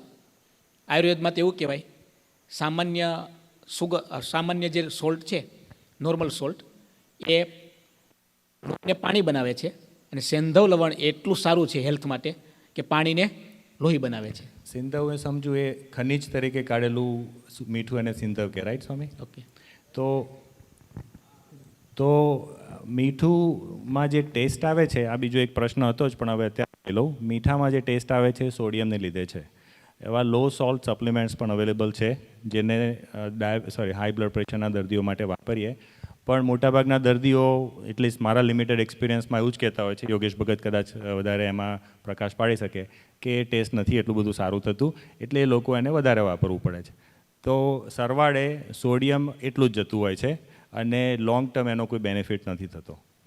તો ખરેખર જો ઓછું કરવું હોય તો તમે, શરીરમાં એવી સિસ્ટમ છે સ્વામીજી કે જેટલું તમારે વધારે લો એટલું તમારું બોડી યુઝ ટુ થઈ જાય, અને એના પછી વધારે ને વધારે જ જોઈએ તમારે. એટલે સેંધવ લવણ પણ નુકસાનકારક ખરું, રાઈટ? ખરું. ઓકે. સોલ્ટ ઇઝ સોલ્ટ, અને સોલ્ટમાં સોડિયમ છે એનો જ સ્વાદ આવે છે આપણને, અને એને લીધે નુકસાન પણ થાય છે. તો જો એક વખત ખબર પડી કે તમારી સેન્સિટિવિટી સોલ્ટમાં ઓછી છે અને એ વધારે જોઈએ છે, તો તમારે એને હોલિડે આપવો પડે કે 3 દિવસ એકદમ ઓછા મીઠાવાળું કે નહીં મીઠાવાળું જમો, ટ્રાય કરો. એક વખત તમારી સેન્સિટિવિટી બિલ્ટઅપ થઈ પછી તમે માપમાં જમો જેથી તમને ટેસ્ટ આવે. અને અમુક ટાઈમે આ બ્રેક તમે આપવું પડે જેના કારણે તમારી સેન્સિટિવિટી જળવાઈ રહે. અને એવું જ શુગરમાં છે. તમે શુગર બંધ કરો, સ્વામીજી આ છે ને મેં પર્સનલી એક્સપિરિયન્સ કર્યું કે જ્યારે શુગર બંધ કરીએ ને, ખાંડ, ચોખ્ખી ખાંડ, તો જે સિમ્ટમ્સ આપણને આવે, હાથ ધ્રુજે, માથું દુખાય, ફોકસ ના રહે, ઊંઘ ના આવે, આના આ જ ચિહ્નો તમે સિગરેટ બંધ કરાવો કે દારૂ બંધ કરાવો કે કોઈ બી ડ્રગ્સવાળા, આના આ જ ચિહ્નો આવે. અને એટલે જ મેડિકલ લિટરેચરમાં એવું કહેવાય, સોલ્ટ ઇઝ ઓફટન વર્સ, એટલે sorry, sugar is worse than some of these drugs. એટલે બંધાણ દરેક વસ્તુનું થાય છે. લાડવા ખાનારા સાંભળજો. થોડુંક અઘરી વાત છે, માફ કરજો ભક્તો. અંગ્રેજીમાં બોલ્યા, સમજ્યા ને તમે બધા? કેટલા સમજ્યા? હાથ ઊંચો કરો. ખાલી આપણે તો આટલું સમજે. પણ વાત સાચી છે. સુગર એક પ્રકારનું પોઈઝન જ છે. લિમિટથી વધારે જો જાય તો બહુ નુકસાન કરે છે. ટેક બ્રેક્સ અને tech in limit and portion control. ખાઈ શકો બધું, પણ લિમિટ્સ. કોઈને પ્રશ્ન છે સ્વામી? ત્યાં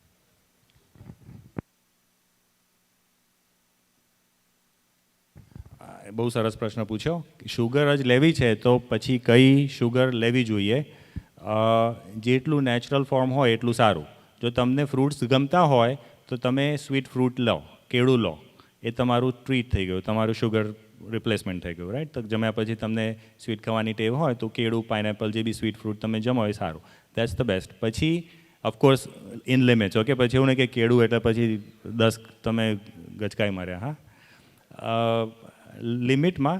પછી જો એના પછી તમારે લેવું હોય, ગોળ is less process than white sugar, અને brown sugar is less process than white sugar. એટલે સૌથી ખરાબમાં ખરાબ શુગર જે તમારે અવેલેબલ હોય તો ઇઝ વ્હાઇટ શુગર, બરાબર? એના પછી ઓછી ખરાબ બ્રાઉન શુગર, એનાથી ઓછો ખરાબ ગોળ. Honey is also better. પણ સ્વીટનેસ તો ખરી બધામાં. એટલે ડાયાબિટીસના દર્દી ધ્યાન રાખે, આનો મતલબ એ નહીં કે અડધો કપ ભરીને એનો મધ ખાઈ જાઓ ને પછી કે ડાયાબિટીસના નંબર સરસ આવે, એવું નહીં થાય. લિમિટમાં. પણ આ રીતનો ઓર્ડર છે. જય સમય. ના તો કીધું સુમન લાડુ બનાવવાના હોય ઉત્સવમાં તો ગોળમાં બનાવવાના. યોગેશભાઈ રસ્તો શોધી કાઢ્યો, બસ તાળીઓ વધાવો. આપણે લાડવા જમવાના પણ ગોળવાળા. ના ના ના, ઓછું, બહુ ઓછું નુકસાન. વ્હાઇટ શુગર કરતાં ઓછું.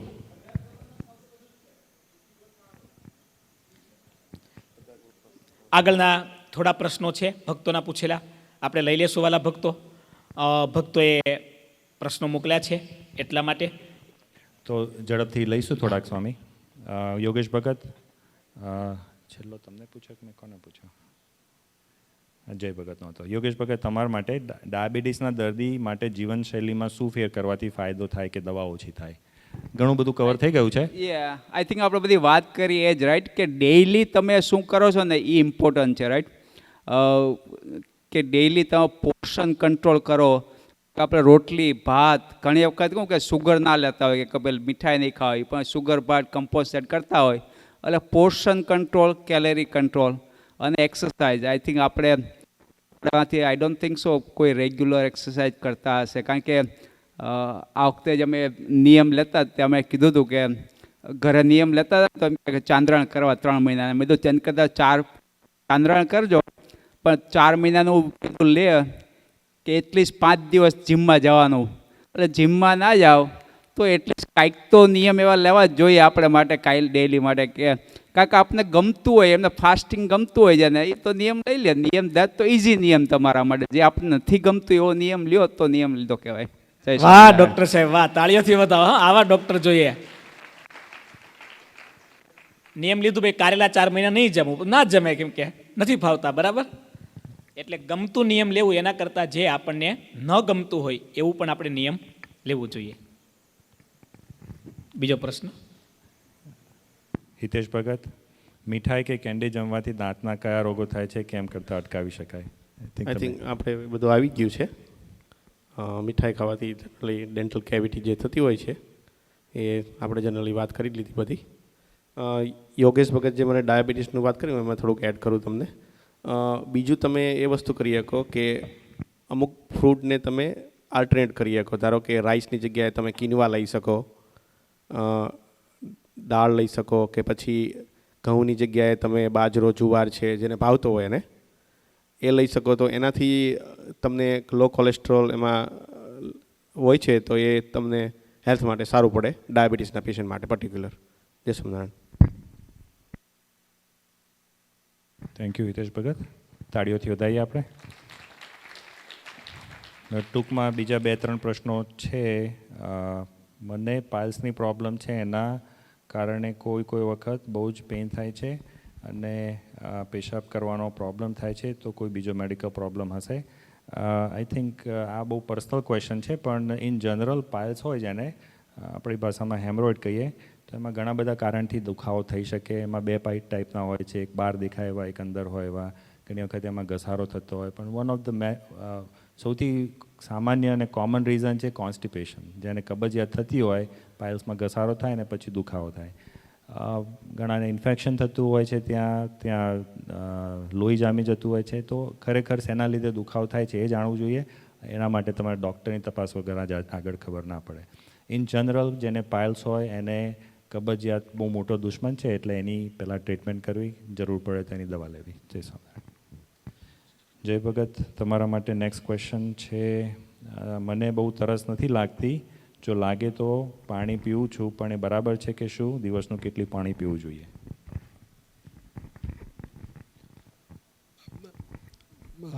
બધાને તરસ જુદી રીતના લાગે છે. ઘણાને બહુ ઓછી લાગે, ઘણાને વધારે લાગે. તો જે અમેરિકન જે લિટરેચર છે તો દિવસનું 3 લીટર એટલે 10 કપ પાણી પીવું જોઈએ. તો જેને ઓછી તરસ લાગતી હોય તો એ દિવસમાં જે યોગેશ ભગત કહેતા હતા, પ્લાનિંગ કરવું પડે કે સવારના ઉઠીને પાણી 1 કપ પીવું, કે તમે જ્યારે જમો તો એની જોડે જ 1 કપ પહેલાં, 1 કપ પછી. ને પછી જે દિવસમાં તમે જો ચા ને કોફી 1 કપ પીતા હોય સવારના એ ચાલે, પણ એના સિવાય કશું જ્યુસ પીતા હોય તો એ બધું કાઢીને પાણી એમાં સબસ્ટિટ્યૂટ કરી દો તો એવી રીતના તમારાથી વધારે પાણી પીવાય. થેન્ક યુ જય ભગત. યોગેશ ભગત, તમારા માટે પ્રશ્ન છે. What is role of meditation and mindfulness in healthy lifestyle? બહુ સ્યુટેબલ ક્વેશ્ચન છે. તમને યોગા ને બધામાં બહુ રસ છે, એટલે આનો તમે જવાબ આપવાનો પ્રયત્ન કરો જે સમય. So I think meditation, meditation આપણે ધ્યાન કરીએ is one kind of meditation, right? હું પેલા ક્લાસ એક વખત વચ્ચે લેતો હતો તો એમાં કે હાઉ કે તમે કેટલી વખત તમારું માઇન્ડ બંધ કરી શકો, that's the best way to live it life, right? તમે જેટલા થોટ તમારા કંટ્રોલ કરી શકો, that's the healthiest way to live. એટલે આપણે સંતો કહે કે મંદિરમાં આવીએ ત્યારે ધૂન કરીએ તો એનું ફળ જાજુ છે. શું કરવા માટે? કારણ કે ત્યારે જ આપણે મંદિરમાં આવીએ ત્યારે આપણે એનું માઇન્ડ એટલું કોન્સન્ટ્રેટ કરીએ કે ભજન કીર્તન જેટલું કરીએ. તાળીઓથી વધાવો. એક્સેલન્ટ જવાબ યોગેશ ભગત. હમણાં મેં થોડા સમય પહેલાં એક આર્ટિકલ વાંચ્યો રમણ મહર્ષિનો, થોટલેસ લાઈફ.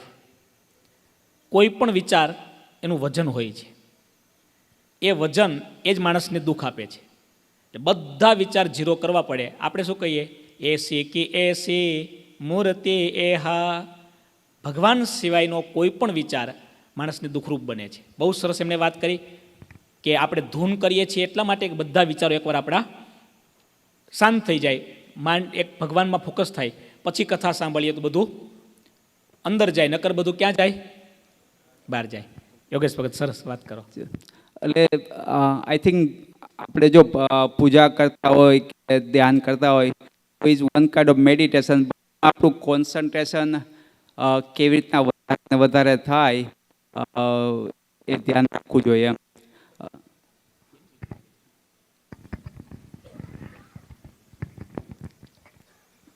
એટલે એની માટે થોડીક આમ તો એક્સરસાઇઝ ને એવું છે કે હાવી તમે કેવી રીતના એના માટે કરી શકો. I think that's the topic. Pranayama, I think exercise આપણે કરીએ ને ઇઝ હેલ્થી. અને આપણે એક્સરસાઇઝ આપણે વાત કરીએ ને એક્સરસાઇઝ કરવાની, કોઈ જેમને યંગ હોય અને જેમને ગોલ હોય કે મારે ડાયાબિટીસ કંટ્રોલ કરવું છે કે વેઇટ લોસ કરવું છે, એમને માટે ખાલી કે વોચમાં સેટ કરી દે કે 10,000 હું કાયમી વોક કરું છું. I don't think they A work ના થાય. એના માટે તમારે કન્સિસ્ટન્ટ વોક કરવું જોઈએ. એમ કે તમે પછી તમે સ્ટાર્ટ કરો કે 10 મિનિટ એકવાર સ્ટાર્ટ કરો, સ્લોલી ઇન્ક્રીઝ કરી અને continuous walk that you can heart rate તમારા વધે તો ધેટ એક્સરસાઇઝ તમને હેલ્પ કરે કે ડાયાબિટીસ કંટ્રોલ માટે કે વેઇટ કંટ્રોલ માટે. એટલે ઘણી વખત પેશન્ટ કહેતા હોય ને કે એમનું ઘરમાં કે બહુ કામ કરવું છે એમ. ઘરમાં કામ કરો એ that's not exercise for you. So specially weight loss માટે કે બ્લડ સુગર કંટ્રોલ માટે. અને સિમિલરલી જોબ પર કામ કરતા હોય પણ નથી ગણાતું, એ બહારનું જે હોય એ જ ગણાય. કેમ ભગત? એટલે કે કન્ટિન્યુઅસ હોવું જોઈએ કે તમારા હાર્ટ રેટ અને બર્ન કેલેરી કરવા માટે તમે અને યોગ માટે કીધું તો આઈ થિંક યોગ અત્યારે તો આઈ થિંક ઇઝ હેલ્થી, બટ તમે થોડાક સ્ટ્રેચિંગ એક્સરસાઇઝ અને યોગ કરતા હોય ને આઈ થિંક વિલ તમને letter in the life arthritis problem થાય, દેર ઇઝ નો ટ્રીટમેન્ટ, એની દવા જ નથી. તમારા જ્યારે ગોઠણના હાંધા ઘાઈ જાય કે હિપના હાંધા ઘાઈ જાય, મેડિકલ ફિલ્ડમાં એની કંઈ દવા નથી, ટ્રીટમેન્ટ છે, પ્રિવેન્શન કરવા માટે ઓછું છે. પણ તમે યોગ કરતા હોય ને રેગ્યુલર તમે સ્ટ્રેચિંગ એક્સરસાઇઝ અને યોગ કરતાં આપણે યોગ બધા છે ને યુઝ્યુઅલી જોઈન્ટ માટે ઇઝ વેરી ગુડ. તમે 10-15 મિનિટ એટલીસ્ટ કાંઈક કરતા હોય તો જોઈન્ટ માટે. જોઈન્ટમાં ઘસારો હોય તો રિકવરી ના થાય. Helps you more for prevention. ના પણ યોગથી થઈ શકે, તમે એવું કહો છો? પ્રિવેન્શન થાય એમ કે તમને હેલ્થી જોઈન્ટ રાખે. પછી તમારે એટલે યંગ હોય તમે કરતા હોય, હવે તમને આર્થરાઇટિસ થઈ ગયું હોય તમને અત્યારે કે જોઈન્ટ. અમેરિકાના મેડિસિનના ડોક્ટરો યોગ માટે આવી વાત કરે, તાળીઓથી વધાવો. આપણો યોગ કેટલી જોરદાર વસ્તુ છે. ચાલો ઘસારો થઈ ગયો છે પણ યોગ કરવાથી પ્રિવેન્શન થાય છે, ત્યાં અટકે છે, વધારે ઘસારો નથી થતો. આ પણ એક બહુ મોટી ભગવાનની ગિફ્ટ કહેવાય. તાળીઓથી વધાવો. ધ્યાન રાખજો બધા ભક્તો.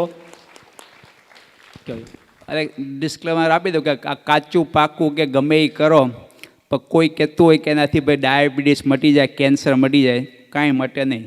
તમારે લાઈફ લોંગ તમારે બધી વસ્તુ કરવી જ પડે.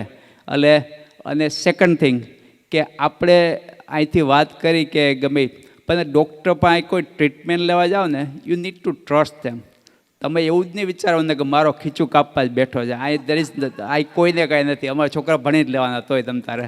એટલે થોડોક તો ટ્રસ્ટ હોવો જ જોઈએ તમને ડૉક્ટર ઉપર, રાઈટ? ઓપિનિયન જુદા હોઈ શકે કે એનો ઓપિનિયન હોય અને મારો ઓપિનિયન થોડોક જુદો હોઈ શકે, પણ એનો એમ તો હરખો જ હોય કે એનો દે વોન્ટ હેલ્પ એવરીબડી. સો એટલે તો મેડિસિનને પ્રેક્ટિસ કહે છે, પરફેક્શન નથી, બધાના ઓપિનિયન અલગ અલગ હોય છે. યોગેશ ભગતે વાત સાચી કરી. ડૉક્ટરમાં, સંતમાં અને ભગવાનમાં વિશ્વાસ હોય ને તો જ આગળ વધી શકાય, બાકી ના વધી શકાય. એટલે વાત સાચી, તાળીઓથી વધાવીએ. કડવી પણ વાત કહી દીધી ખરી એમણે, પછી મનમાં એમ નક્કી કરીને ખિસ્સું કાપવા બેઠા એમ કરીને નક્કી જાય તો પછી એવું જ થાય. બરાબર, ચાલો થોડાક બીજા 2-3 પ્રશ્નો છે સ્વામીજી, લઈ લઉં.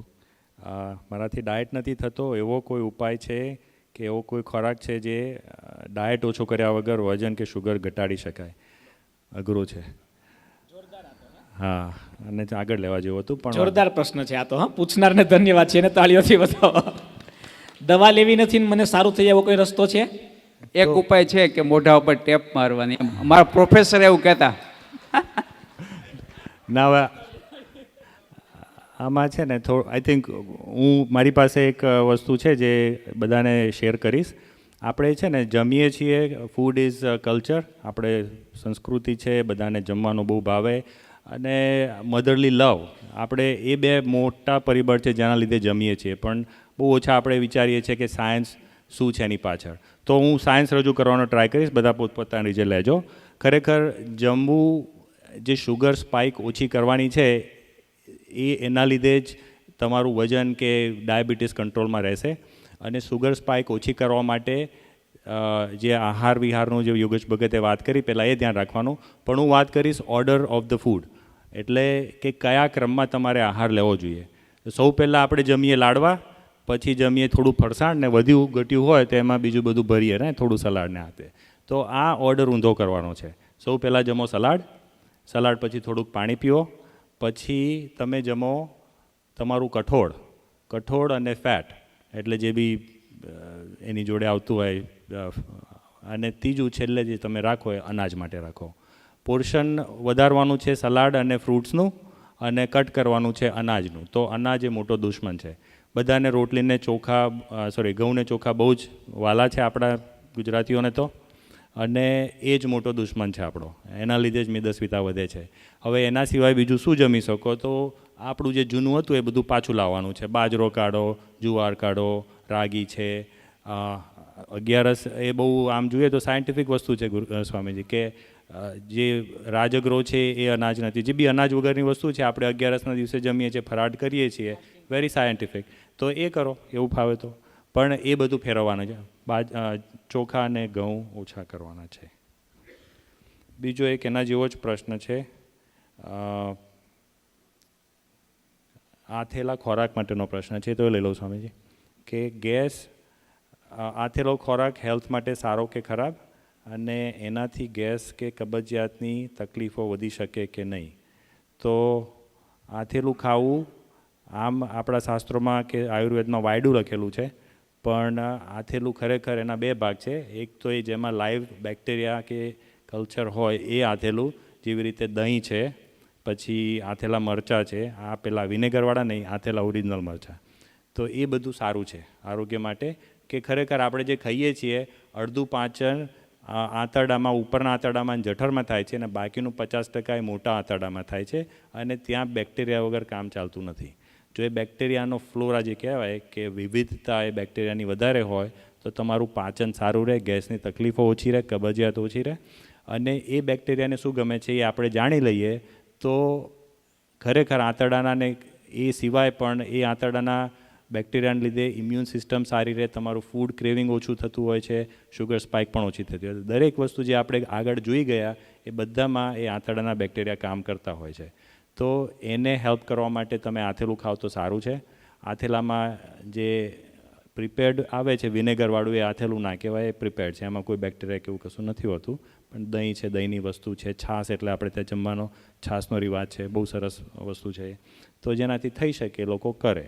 અને ત્રીજી વસ્તુ, એ બેક્ટેરિયાને ફાઇબર જોઈએ. એ લોકોને અનાજ નથી જોઈતું, લોટ નથી જોઈતું, એ લોકોને ફાઇબર જોઈએ. તો એને તમારે સરખી રીતે પાલવવા હોય તો એને ફાઇબર આપો, એટલે સલાડ ને ફ્રૂટ્સ ને વેજીટેબલ્સ આપો, તો તમારી ગટ હેલ્થ સારી રહે. હવે આમ બીજા થોડા ક્વેશ્ચન છે, પણ મોટાભાગના કવર થઈ ગયા છે સ્વામીજી. તો ક્વેશ્ચન આન્સર માટે ઓપન કરવું હોય 5-10 મિનિટ. કોઈ ભક્તોને કંઈ વિશેષ પ્રશ્ન પૂછવો હોય? નીરજ ભગત, એક માઇક આપજો ને નીચે. આપણે કોણ છે? પ્રીત ભગત, આવો ને. પ્રીત ભગતને આપી દો માઇક. પ્રીત ભગત, જે ભક્તો ઊભા થાય એમને માઇક આપજો સ્વિચ ચાલુ કરીને. ઓકે, નીચેથી આપશે. નીરજ ભગત છે, ટેક્સાસથી આવ્યા છે, પ્રશ્ન પૂછે છે. થોડો સમય આપણે રાખીશું, કારણ કે ભક્તો પણ આજે મેડિકલ સેમિનારમાં આટલા બધા ભક્તો પધાર્યા, બધાને ધીરજથી ડૉક્ટરોને સાંભળ્યા, તાળીઓથી વધાવો. તમને બધાને પણ બહુ આનંદ થયો. આ ઉત્સવ દરમિયાન પૂજ્યપાદ ગુરુજીએ બહુ સરસ બધી જ પ્રકારની એક્ટિવિટી રાખી છે. આવતીકાલે ડિબેટ છે, બહુ જોરદાર. લાકડી લીધા વગર આવવાના છે બધા, બરાબર? અને તમે બધા 10 વાગ્યા પહેલાં આવી જ જજો ડિબેટ માટે.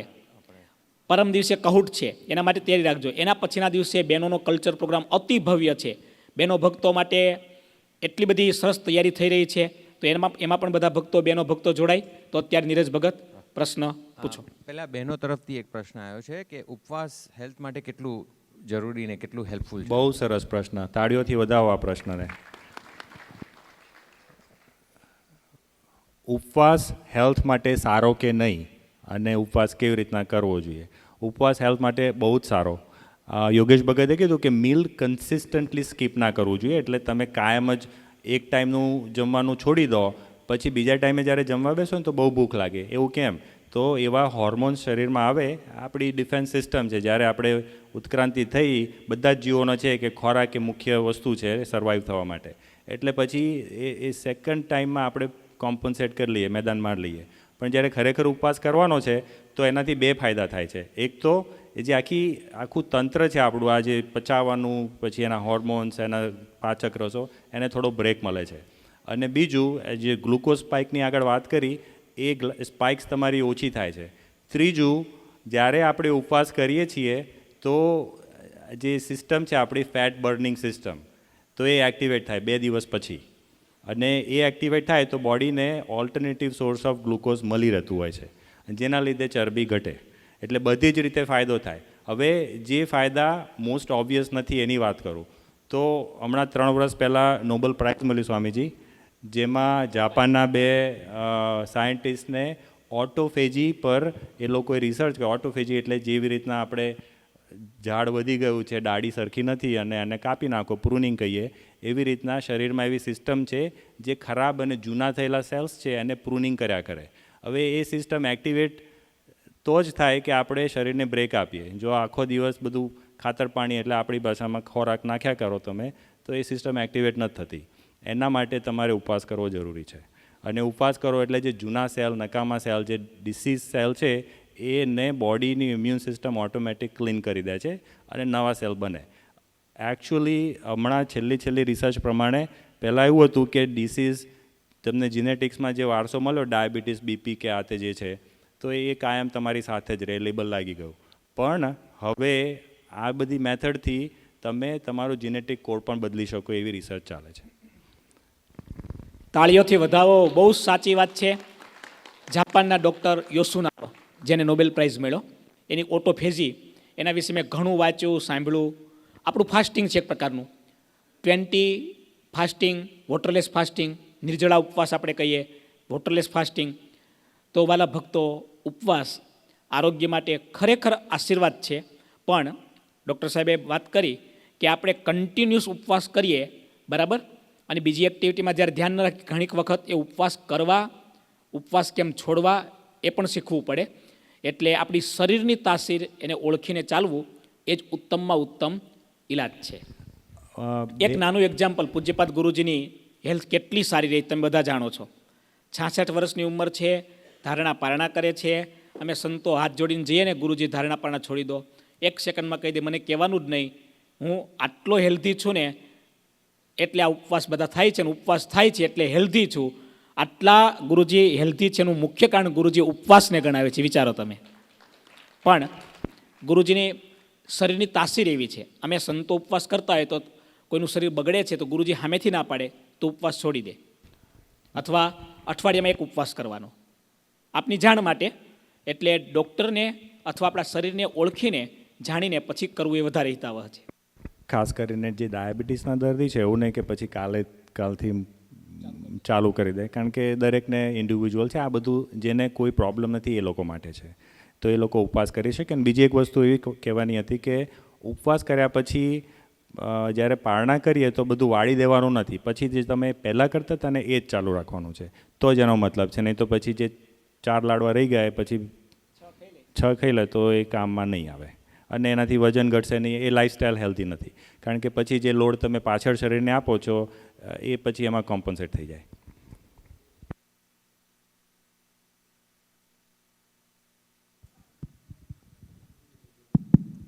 મારો પર્સનલ શોર્ટમાં લઈ આવે આપણે બધો ટાઈમ. આપણે ડૉક્ટર સિલેક્શન માટે આપણે ફેમિલી પ્રેક્ટિશનર હોય છે અને ઇન્ટરનલ મેડિસિન હોય છે, એ બેમાંથી કેવી રીતે પિક કરવા ડૉક્ટરને? અને એના રિલેટેડ એક ક્વિક ક્વેશ્ચન છે કે જ્યારે આપણે એન્યુઅલ ચેકઅપ કરીએ, હેલ્થ ચેકઅપ, તો ફેમિલી પ્રેક્ટિશનર પાસે જવું કે internal medicine? Ideally doesn't make એટલો બધો ડિફરન્સ ના પડે, પણ પ્રિફર ઇન્ટરનલ મેડિસિન. કારણ કે ફેમિલી પ્રેક્ટિસ હોય ત્યાં start from paediatrics to adult જોતા હોય, અને આઉટ પેશન્ટ થોડોક વધારે એક્સપિરિયન્સ હોય છે. પણ આઈ થિંક તમે જેને ટ્રસ્ટ કરો, એટલે બેને આમ તો એક્સપિરિયન્સ હોય એ પ્રમાણે જ મેઇન લીધો છે. એટલે ડિગ્રી કરતાં ડૉક્ટર સારો હોવો જરૂરી વધારે છે, કે ડિગ્રી તો તમે ખ્યાલ આવી ગયો ને. એટલે એમાં ના બહુ પડો. પણ મારો પર્સનલી ઓપિનિયન એવો જ છે યોગેશ ભગત, ડૉક્ટર તમારો કહેવાય તમને સાંભળે છે કે નહીં, તમારી વાત સરખી રીતે રજિસ્ટર કરે છે કે નહીં. તેને તો એવું નહીં કે પછી માથું દુખાય તો બધા સ્કેન કરી નાખ્યા અને પ્રોબ્લેમ હતી અહીંયા ગુમડું થયેલું. એ જય સ્વામી. બીજા કોઈ ભક્તોને ક્વેશ્ચન પૂછવો હોય તો હાથ ઊંચો કરજો.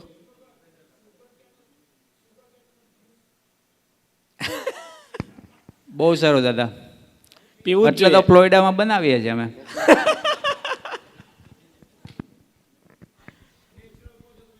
એટલે ગોળની કરતાં પણ સારું આવ્યું એવું થયું ને. હા, ગોળનો સોર્સ સુગર કેનનો જ્યુસ, એટલે નેચરલ પણ અશ્વિન ભગત હમણાં વાત થઈ બધું માપે સારું. ઉપેન્દ્ર કાકા કઈ ક્વેશ્ચન પૂછો. જય સ્વામિનારાયણ. આપણે કોલેસ્ટ્રોલ મેડિસિનથી સુગર ઇમ્બેલેન્સ થવાની શક્યતા ખરી? જય સ્વામિનારાયણ. કોલેસ્ટ્રોલ મેડિસિનથી હા, સુગર ઇમ્બેલેન્સ થાય છે? Not really. આઈ નો તમે બધું ઇન્ટરનેટ ઉપર વાંચતા હશો, પણ કોલેસ્ટ્રોલ મેડિસિનથી ના થાય સુગર ઇમ્બેલેન્સ ના. કારણ કે મેં એવું એક્સપિરિયન્સ કર્યો કે મારે કોલેસ્ટ્રોલ ચાલે છે, એટલે સુગર થોડી, એટલે આપણે ડાયાબિટીસ લેવલથી ડાઉન છે પણ થોડીક ઇન્ક્રીઝ થઈ હતી. એટલે મેં ડૉક્ટર સાથે મારે ડિસ્કસ થયું કે કોલેસ્ટ્રોલથી તમારી સુગર ઇમ્બેલેન્સ, એવા 1-2 કેસીસ મેં ડિસ્કસ કર્યા, એટલા માટે મેં ક્વેશ્ચન કર્યો. જય સ્વામિનારાયણ. ઓકે, નથી થતું એમ ને? ઓકે. સુરેશ ભગત ઊભા થઈને બોલજો. જય સ્વામિનારાયણ સ્વામીજી. મારા દાંતનો પ્રોબ્લેમ છે, એટલે આજ ડૉક્ટર સાહેબે કીધું કે આપણે સેન્સોટિકની જે ટ્યુબ ખરી ને એ સારી, એમ કે એનાથી બહુ સારું. પણ એક વખત ગુરુજીના પ્રવચનમાં ગુરુજી કીધું કે મારા લોખંડ જેવા દાંત છે એનું કારણ પતંજલિની કોલગેટ, પતંજલિ જ હું વાપરું છું. એટલે હું હવે પતંજલિ લાવ્યો છું ઇન્ડિયાથી, એટલે એ ચાલુ કરું કે પછી આ ચાલુ કરું? એટલે હું કન્ફ્યુઝ થઈ ગયો પાછો. એટલે તમારે જો સેન્સિટિવિટી હોય તો પતંજલિથી સેન્સિટિવિટી નહીં જાય. હે? જો તમારા દાંતમાં સેન્સિટિવિટી હોય, હા, એ તો પેલો નાઇટ ગાર્ડ તો હું પહેરું જ છું. નહીં, સેન્સિટિવિટીની વાત કરું છું. આ છે ને, ઠંડુ પાણી નહીં પીવાઈ શકાતું. હા, તો તમે સેન્સોડાઇન ટૂથપેસ્ટ યુઝ કરો. ઓકે. યા. અને બીજું આ ડાયાબિટીસ થોડી આવી છે, એટલે એની દવા ચાલુ છે, પણ હું એક્સરસાઇઝ ચાલુ કરી દીધી છે. એટલે એનું શું કરું મારે? 10 પાઉન્ડ વેઇટ લોસ કરો ને 6 મહિનામાં તમારું ડાયાબિટીસ ઓછું થઈ જાય. યોગેશભાઈ જેવું બોડી કરી દે એવું કહે છે ટૂંકમાં. આઈ થિંક એવરી ડે આપણે શું કરીએ ને ઘરે it makes a big difference. કારણ કે આપણી ઘરે ગ્રીન જ્યુસ સારું સવારના પોરમાં ગ્રીન જ્યુસ સારું છે. આમ તો તમને ડાયાબિટીસ ઇનિશિયલ સ્ટેજ હોય તો કારણ કે અમે ઘણી વખત તમે દર વર્ષે બ્લડ વર્ક કરતા હોય રાઈટ, બ્લડ સુગર ઓછું વધારે થાય છે જ, તો મારા પેશન્ટનું ધ્યાન ત્યારથી કહું છું. કારણ કે તમે જેટલું ડિલે કરી શકો મેડિસિન લેવાનું, મીન્સ તમને A1C હોય કે એનો 5.8 5.9 થતો હોય, ત્યારથી તમે ધ્યાન રાખો તો then you can postpone it right. કારણ કે આપણને ડાયાબિટીસ થાય ને અત્યારે મેઇનલી ફેમિલી હિસ્ટ્રીઓને લીધે તો થાય જ, પણ rest of the diabetes most of them is because of the weight. કારણ કે તમે ઇન્સ્યુલિન જેમ બનાવતા હોય it doesn't work very well in the fatty tissue and that's એટલે તો તમને બ્લડ સુગર હાઈ થાય. એટલે તમે એક્સરસાઇઝ રેગ્યુલરલી કરો અને વેઇટ લોસ કરો તો ડેફિનેટલી લોંગ ટર્મ બેનિફિટ છે જ્યાં. એના ફોલોઅપમાં ભગત એક સ્ટડી મેં પણ વાંચ્યો હમણાં કે ટાઇટલ હતું સ્ટડીનું નામ you can not outrun your diet. એટલે તમે ગમે એટલી એક્સરસાઇઝ કરો, રનિંગ ઇઝ ફોર એક્સરસાઇઝ, ગમે એટલી એક્સરસાઇઝ કરો રાઈટ, પણ તમારો ડાયટ બરાબર નથી તો એક્સરસાઇઝ નહીં વર્ક થાય. જે બી કરો એ નાનું કરો શરૂઆત, અને લાંબો ટાઈમ કે લાઈફ લોંગ ચાલે એવી વસ્તુ કરો. એટલે તો તમારી જે ચેન્જીસ છે એ લોંગ લાસ્ટિંગ. નહીં તો એવું તમે 3 મહિનામાં ઘટાડી નાખો અને પછી 6 મહિનામાં ચડી જશે પાછું. બીજું કે જેટલું બી તમે નેચરલ ખાઈ શકો એ તમારા માટે ડાયાબિટીસ માટે કે વેઇટ લોસ માટે સારું.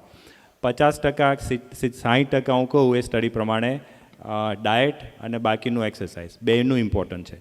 ઘણા એવું કે હું જિમમાં જોઉં છું, આટલી બધી એક્સરસાઇઝ કરું છું, ઘણા કદાચ અમારા કરતાં પણ વધારે કરતા હશે પણ વજન નથી કરતું, કારણ કે they are missing a second ingredient. બીજો જે મુખ્ય ભાગ છે એનો ડાયટ એ મિસિંગ છે. બીજા કોઈ ભક્તોને પ્રશ્ન પૂછવો હોય તો? વાલા ભક્તો, ખૂબ સરસ આ સેમિનાર ચાલે છે. બાબુ દાદાને માઇક આપજો. જે ભક્તોને પ્રશ્ન પૂછવો હોય વિચારી રાખજો. જય સ્વામિનારાયણ. 5 મિનિટમાં પૂરું કરશું. આપણે થાઇરોઇડની જે મેડિસિન આવે છે એ મેડિસિન તો લેવાની, પણ એના સિવાય કોઈ એવો ખોરાક ખરો કે જેનાથી થાઇરોઇડ કંટ્રોલમાં આવે? Not really. Thyroid is the બોડીનો હોર્મોન છે, એટલે ડાયટથી એની ઉપર બહુ અસર ના થાય કંઈ બીજી ડાયટથી. તમે હાઇપો એક્ટિવ હોય થાઇરોઇડ દવા લેવી જ પડે. Life time? Mostly life time, yes. My god. એમાં nothing wrong with it. Thyroid હું દવા માટે ઘણાને બહુ પેલું હોય છે, દવા ઇઝ ના મેં તો એમ 7 વાગે એટલે 7 વાગે ટાઈમે જ લેવી પડે એવું કેવું? કારણ કે સવારમાં ભૂખા પેટે લેવાનું ઈ જ છે, કારણ કે તમે બીજા ફૂડ સાથે કે મેડિસિન સાથે લ્યો તો એનું એબ્ઝોર્પ્શન બરાબર ના થાય, એ દવાનું એ કેવું છે. એટલે ભૂખા પેટે લેવી જોઈએ થાઇરોઇડની દવા. અને ગમે એ દવા લ્યો તમે, ડાયાબિટીસની દવા લ્યો કે ઇન્સ્યુલિન લ્યો, એ તમારા બોડીમાં એટલું ડેફિશિયન્સી છે તો લેવું પડે. એમાં there is nothing wrong with it. એમાં કાંઈ ખોટું નથી લેવું પડે તો. બીજો એક ફોલોઅપ, આમાં ઘણા બધા દર્દીઓ મને પહેલાં પૂછતા હતા, આમાં નથી પ્રશ્ન આવેલો પણ કે કદાચ હતો આપણે લીધો નથી, પણ કે આયુર્વેદ અને એલોપેથી આ જે ઝઘડો છે વર્ષોનો કાયમ, કે હવે અમે ડાયાબિટીસની દવા લઈને થાકી ગયા છીએ, હવે કે અમે ચૂરણ ચાલુ કરવાનો ટ્રાય કરીએ તો કેવું, અને કાયમ 2-3 મહિને આ પ્રશ્ન હોય. તો તમારો શું અનુભવ છે યોગેશ ભગત, તમે શું કહેશો? આઈ થિંક આપણા ચૂરણ આ તો આપણે પ્રશ્ન પર ડોક્ટરને પૂછવા મળ્યા. લો આ તો ચાલો હવે ડિબેટ જામી ભાઈ. હા ના, હું આ દર્દીઓ માટે જ પૂછું છું, પછી મારો બી અભિપ્રાય. તો ખાસ જોક કરો. આઈ થિંક ચૂરણ તમે જોક કરો પડે, થોડો આનંદ લઈ આવો ક્યાંયથી. એનો આપણે ઘણી વખત ખબર ના હોય કે શું એમાં આવે છે. તમે આમ ઓકે વિથી તમે લેતા હોય, તમને ખબર હોય કે ઘણા લીમડાના પાન લેતા હોય, પણ મેડિસિન કોઈ દિવસ બંધ ના કરાય તમારે. ધેટ્સ વાય તમે મોનિટર કરો, તમે જુઓ એની ઇફેક્ટ હોય તો. પણ તમે પછી દવા બંધ કરો કે 3 મહિના માટે બંધ કરીશ અને પછી A1C થાય 9 અને પછી પ્રોબ્લેમ થાય. કારણ કે ડાયાબિટીસ તમારું એક વસ્તુ એ કહી દઉં કે તમને કોલેસ્ટ્રોલ હોય ને, બધાને હાઈ કોલેસ્ટ્રોલ હોય, ડઝન્ટ મીન આપણે ટ્રીટ તો કરવો જ જોઈએ કોલેસ્ટ્રોલ, પણ બધાને હાઈ કોલેસ્ટ્રોલ હોય ને બધાને પ્રોબ્લેમ ના થાય. અત્યારે આપણને ખબર નથી કે કોને પ્રોબ્લેમ થાય, એટલે that's why we treat everybody. પણ તમને ડાયાબિટીસ હોય ને 100% તમને બ્લડ સુગર હોય અને તમને અમુક વર્ષો થાય એટલે એના કોમ્પ્લિકેશન થાય અનલેસ તમારું બ્લડ સુગર એવરી ડે માટે કંટ્રોલ રહેતું હોય. ડાયાબિટીસની અસર તમારી આંખથી પગ લગી બધે થાય આખા શરીરમાં. બહુ મોટો મુદ્દો કીધો ભગતે. સૌથી વધુ સ્વામીજી મારે પ્રેક્ટિસમાં હું જોઉં દર્દીઓ દાખલ થયેલા હોય. ભાઈ આ તો લાડવા ઉપર જ આવ્યું પાછું. લો ગમે ત્યાં જાય પણ લાડવા ઉપર ને સુગર ઉપર તો આવે ને. સ્વામી લાડવા જમવા ના જ પાડતા, અડધો કરીને જમો. લાડવા જમવા પોર્શન એ જ માપમાં, right? માપમાં. તમે ઘરે જેને ડાયાબિટીસ હોય ને એના ઘરના ટેબલ ઉપર કોઈ સ્વીટ હોવી જ ન જોઈએ. અને આપણું આ ચવાણું અને એ હોય ને એ આપણા ઘરમાં હોવું જ ન જોઈએ. કારણ કે તમે 2-3 ટાઈમ ખાતા હોય, તમે આપણે પ્રેશર લેતા હોય સવાર બ્રેકફાસ્ટ, લંચ અને ડિનર, તો પછી આપણા માટે ના જ જોઈએ. એટલે જ હું કહું છું કે ભાઈ કે વીકડેઝમાં આલ કીપ ઇટ વેરી મોડરેટ. કાંઈ ઘરે રાખતો નથી એટલે શનિવારે હોય ત્યારે લાભ લઈ લો એમ. શનિવારે સંતોની પ્રસાદી જમી લે પછી અને 5 દિવસ કેલેરી બાળે ભગત, બરાબર. તો પણ ટૂંકમાં કેલેસ્ટ્રોલ કરતાં પણ સુગર ખૂબ જ ડેન્જર છે. ભગતે વાત કરી કેલેસ્ટ્રોલ હાઈ હોય તો પણ બધા ઉપર એટલું રિસ્ક નથી, પણ એકવાર સુગર લેવલ જો હાઈ થયું તો રિસ્ક 100% બધા ઉપર વધી જાય છે, બરાબર. આ અનુભવી ડૉક્ટરનું તારણ છે, તો એનું બધા ધ્યાન રાખજો. ભગતે વાત કરી એની એક બીજી વાત છે, 3 ટાઈમ જમવાનું જે છે ને ભગત, હવે આપણે બધા બેઠા કામ કરવાનું અને એટલું એનર્જીનું વપરાશ નથી, તો નવો ડાયટ પ્લાન ઓમેડ કરીને ડાયટ આવે ભગત, તમને ખ્યાલ હશે. 2 વખત મે બી 1 વખત જમવાનું બહુ થઈ ગયું, બીજા 2 ટાઈમ ફ્રૂટ કે કશો અલ્પાહાર લઈને ચાલે એવું છે. 3 ટાઈમ જમવાની કંઈ જરૂર હોતી નથી. કે ઘણા બધાને એવું હોય કે સવારે બિગ બ્રેકફાસ્ટ, પછી લિટલ લંચ અને થોડુંક સાંજે ડિનર, જે તમારા રૂટીનમાં સેટ થયું હોય, પણ એનર્જી તમે વધારે લેશો, શરીર વધવાનું જ છે, ડાયાબિટીસ થવાનો જ છે. ડાયાબિટીસ એના પછી બધી જ જાતના નવા રોગો આવવાના જ છે, એ વસ્તુ છે. તો પેલું પોઠિયાની સ્ટોરી હતી ને એવી જ ને, કે 3 વખત નાવાની જગ્યાએ 3 વખત ખાવાનું થઈ ગયું. ખાવાનો તો એક જ વખત થતો નકર. હા, એની જગ્યાએ 3 વખત ખાવાનું ને 1 વખત નાવાનું ઉલટું કરી નાખ્યું. બીજા કોઈ ભક્તોને ક્વેશ્ચન પૂછવો છે? લાસ્ટ ક્વેશ્ચન ઘનશ્યામ ભગત ને આપજો માઇક. પ્રીત ભગત ત્યાં, ઘનશ્યામભાઈ રાણપુરા. જય સ્વામિનારાયણ. જય સ્વામી. અરે આ ડૉક્ટર સાહેબ, આપણે સુગર અને નમક એટલે શું કહેવાય, સોડિયમ, આ 2 વિશે વધારે વાત થઈ. તો મેં જસ્ટ માર્ક કર્યું છે કે ઇન્ડિયામાં કોઈ બીમાર પડે તો આ જ 2 વસ્તુનો સહારો ડૉક્ટરો લેતા હોય છે. જેમ કે કોઈ બીમાર હોય તો પહેલાં એને મીઠાનું પાણી ચડાવે, એટલે જે બાટલા ચડાવે એવું ઇન્ડિયામાં કે, પણ એ મોસ્ટ ઓફ મેં જોયું છે કે એ સોડિયમ હોય છે, ક્યાં તો ગ્લુકોઝ ચડાવે એવું બધા બોલતા હોય છે. તો ઇટ્સ મતલબ સુગર, ગ્લુકોઝ. મારે દવાખાનામાં આની જ જોડે કામ કરવાનું હોય ને, સૌ પહેલાં હું વસ્તુ બંધ કરાવું ને તો આ 2 જ વસ્તુ બંધ કરાવું. કારણ કે જે માણસ, જે દર્દી મોઢેથી લઈ શકે ને, એને બાટલાની કોઈ જરૂર નથી હોતી ઇન્ડિયામાં. હા, ઇન્ડિયામાં એવું હોય છે કે જનરલ સુગર, ગ્લુકોઝ ચડાવે, કાં તો અમારે મૂળજી પોતે પૂછો ને, કોઈ પણ ગયો એટલે હુરાઈ દેવાનો પહેલા. આપણે 2 ગોદા મારી દેવાના અને બોટલ ચાલુ કરી દેવાનો. મોસ્ટ ઓફ ઇન્ડિયામાં તો ગ્લુકોઝનો અને સોડિયમનો જ યુઝ કરતા હોય છે જનરલ બીમારીમાં. એટલે મેં ખાલી જાણવા માટે કે આ શું છે એમ. એ બધાને છે ને ત્યાં કાંઈ બહુ સિકનેસ થઈ હોય કે હાઈ ફીવર હોય ને પેલું ડિહાઇડ્રેશન એવું થયું હોય, એટલે ત્યાં પેલા ડૉક્ટર આવે એની પહેલાં કાંઈક તો કોઈ ચડાવી દે, ચાલુ કરે તો તમને લાગે ને કંઈક ચાલુ થયું. એટલે બિઝનેસ વધારે, મેડિસિન ઓછું. ચાલો ટૂંકમાં કહી દીધું યોગેશભાઈ. બીજા કોઈ ભક્તોને કંઈ ક્વેશ્ચન? અમારા વિપુલ ભગત. જય સ્વામિનારાયણ. બોલો બોલો. મારા એક ફ્રેન્ડને એવું છે કે વારે ઘડી એના બાથરૂમનો પ્રોબ્લેમ બહુ રહે છે, અને વારે ઘડી જઈને આવ્યો તો ફરી જવું પડે છે એને. ઘણી વખત એ રીતે પોસ્ટેડનું તો કરાવ્યું છે એને, પોસ્ટેડનું ડૉક્ટર પાસે કરાવ્યું, પણ હજુ એને પ્રોબ્લેમ છે, તો શું કરાવવું? એ તો ઘણી વખત પેલા કાંઈક એના પ્રોબ્લેમ ખાલી પ્રોસ્ટેટનો એવું નથી, બ્લેડરના પ્રોબ્લેમ હોય. તો કોન્સ્ટ્રિક્ટેડ બ્લેડર હોય કે એની કેપેસિટી અમુક આપણે એટલે એજ થાય ત્યારે પ્રોબ્લેમ થતા હોય છે, તો એ એટલે પ્રોસ્ટેટ અને બ્લેડર બેના પ્રોબ્લેમ થતા હોય. ઘણાને ઇન્ફેક્શન પણ થયું હોય એટલે પેશાબ વારે વારે થાય.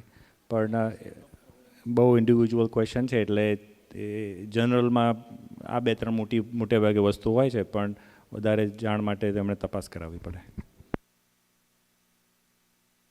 પેલા વિપુલ ભગતને પૂછવો છે.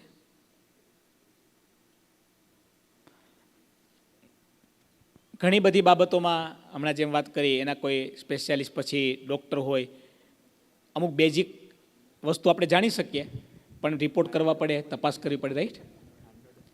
બોલો સ્વામી. સ્વામી, નોર્મલી યુએસમાં બધા કહેતા હોય છે કે B12 અને D3 રેગ્યુલરલી અમુક અંતરે લેવું જોઈએ, તો એ મેન્ડેટરી છે, અને હા તો કેટલા ફ્રિકવન્સીએ લેવું જોઈએ?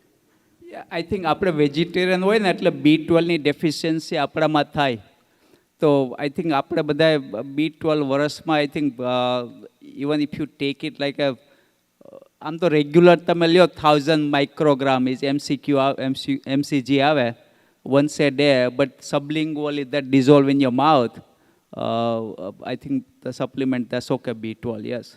And D no to I think 50 and older everybody has some deficiency of D.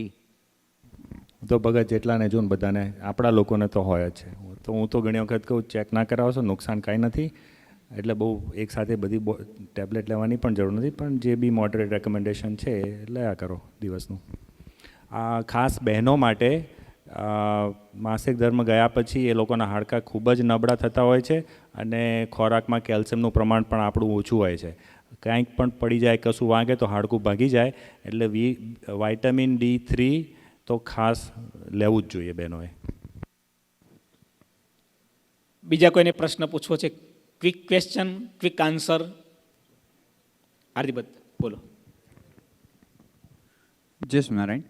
Bhagatji, general આપણે જોઈએ તો અમુક બધા જ જે રોગો થતા હોય તે મોસ્ટલી આહારથી થતા હોય, જેવો ખોરાક, રાઈટ? આપણે અનપ્રોસેસ ફૂડ લઈએ તે વધારે હેલ્ધી રહેતું હોય, કાચું છે, નટ્સ છે, તેલ પણ કાચું હોય, જેટલું તળેલું લો તો હશે કે રોગ થતા હોય, રાઈટ? એવું આહાર આપણે કહીએ કે તમે તમારા ડાયટમાં સાંજે 5 વાગે 6 વાગે વસે કે જમવાનું કર્યું, I think that is the best. I mean કેટલું લિમિટ હોય છે? સૂતા પહેલાં, બેડ પર જતાં પહેલાં આટલા કલાક પછી પહેલાં મતલબ કશું ખાવું જ નહીં, કે એવું કશું રૂલ્સ કરો?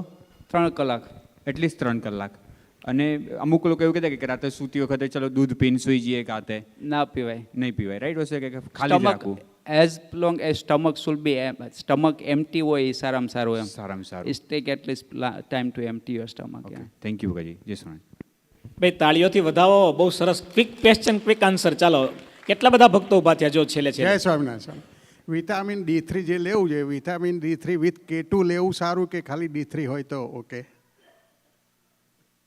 કારણ કે ફ્લોરિડા એક સેમિનાર તો ડોક્ટર K2 સાથે D3 વિથ K2 લેવાની એડવાઇસ કરી હતી. સો એબ્ઝોર્પ્શન થોડુંક એવું કે સારું થાય એના માટે. પણ ફાયદો D3 થી થાય છે, K2 તો કદાચ એના માટે વાપરાતું હશે, પણ જનરલી હું લઉં તો હું D3 જ લઉં છું, D2 કે D3 એબ્ઝોર્પ્શન માટે. જય સ્વામિનારાયણ સ્વામીજી. જે ચિયા સીડ આવે છે તે સવારે હું રોજ 2 ચમચી લઉં છું, તો એ સુગર માટે સારા કે ના સારા? જે ચિયા સીડ આવે છે ગરમ પાણીમાં પલાળીને પીવાના આવે છે, એવરી ડે લઉં છું. આપણે આઈ ડોન્ટ નો એના માટે કંઈ સ્ટડી થઈ હોય, પણ ટકમરિયાદ આવે ને સુગરમાં ઇફેક્ટ થવી જોઈએ. શુગર તો નહીં, પણ help you chia seed, flax seed એ બધા છે ને omega-3 માટે લોકો લેતા હોય છે. અને omega-3 ને omega-6 એ 2 જાતના ફેટી એસિડ છે, જે લોકોનો ડાયટ હાઈલી પ્રોસેસ્ડ અને એનિમલ બેઝડ હોય. હવે આપણે એનિમલ બેઝ તો કશું જાજુ છે ને, ખાલી દૂધ ને દૂધની આઇટમો છે, પણ જેનો highly process animal based diet હોય, દોરિયાઓ ખાસ તો એ લોકોને રિલેટિવ ડેફિશિયન્સી ઓફ omega-3 થાય, એટલે એ લોકોને omega-3 રેકમેન્ડેડ છે સ્ટડીઝ પ્રમાણે. આપણે લોકો નથી લેતા, હું કોઈને નથી કહેતો. એક તો આપણાથી લેવાય નહીં, ફિશ ઓઇલ હોય એમાં, અને બીજું તમે વેજીટેરિયન અને બેલેન્સ ડાયટ હોય તો એમાં બેઉ આવી જતું હોય છે. તમે લો છો એનો કોઈ બાદ નથી, પણ ડાયાબિટીસમાં કોઈ ફાયદો થાય એવો કોઈ સ્ટડી પણ નથી આપણી પાસે.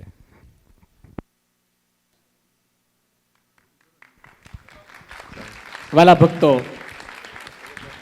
પ્રશ્ન ડૉક્ટરનો પ્રશ્ન પૂછે?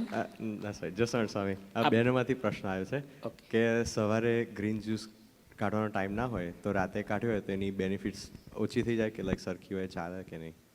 રાતે કાપી અને ડબ્બો ભરીને બારો મૂકી દેવાય, સવારમાં ખાલી ગ્રાઇન્ડરમાં ગ્રાઇન્ડ જ કરવાની રહ્યા. વાહ લો, જોરદાર રસ્તો બતાવી દીધો ને. તમે ફ્રીજમાંથી કાઢો ને ગ્રાઇન્ડર કાઢી નાખી સીધું, બરાબર ને? વાલા ભક્તો, આ 4 ડૉક્ટરની એપોઇન્ટમેન્ટ લેવી હોય, મળવું હોય તો કેટલો લાંબો સમય અમેરિકાની સિસ્ટમ પ્રમાણે લાગે. આજે 4 ડૉક્ટર ભક્તોએ આટલો સમય આપ્યો, આટલું સારું માર્ગદર્શન આપ્યું અને આટલા સારા ઉત્તરો આપ્યા. એકવાર જોરદાર તાલિકાના ધ્વનિથી આપણે વધાવીએ. થોડો સમય વધારે થયો છે પણ આપ સર્વે ભક્તોએ બહુ ધ્યાનથી સાંભળ્યું. આજે આ સેમિનારમાં આવેલા જોડાયેલા બધા ભક્તોને પણ એકવાર ખૂબ તાળીઓથી વધાવીએ. અત્યારે ઠાકોરજી મહારાજના જયઘોષ સાથે આપણે આ સેમિનારને પૂરો કરીશું. હિરેન ભગત બધા ડૉક્ટર ભક્તોનું સ્વાગત પૂજન વગેરે કરાવશે. બોલો ઠાકોરજી મહારાજની જય. જય નાદ કરો.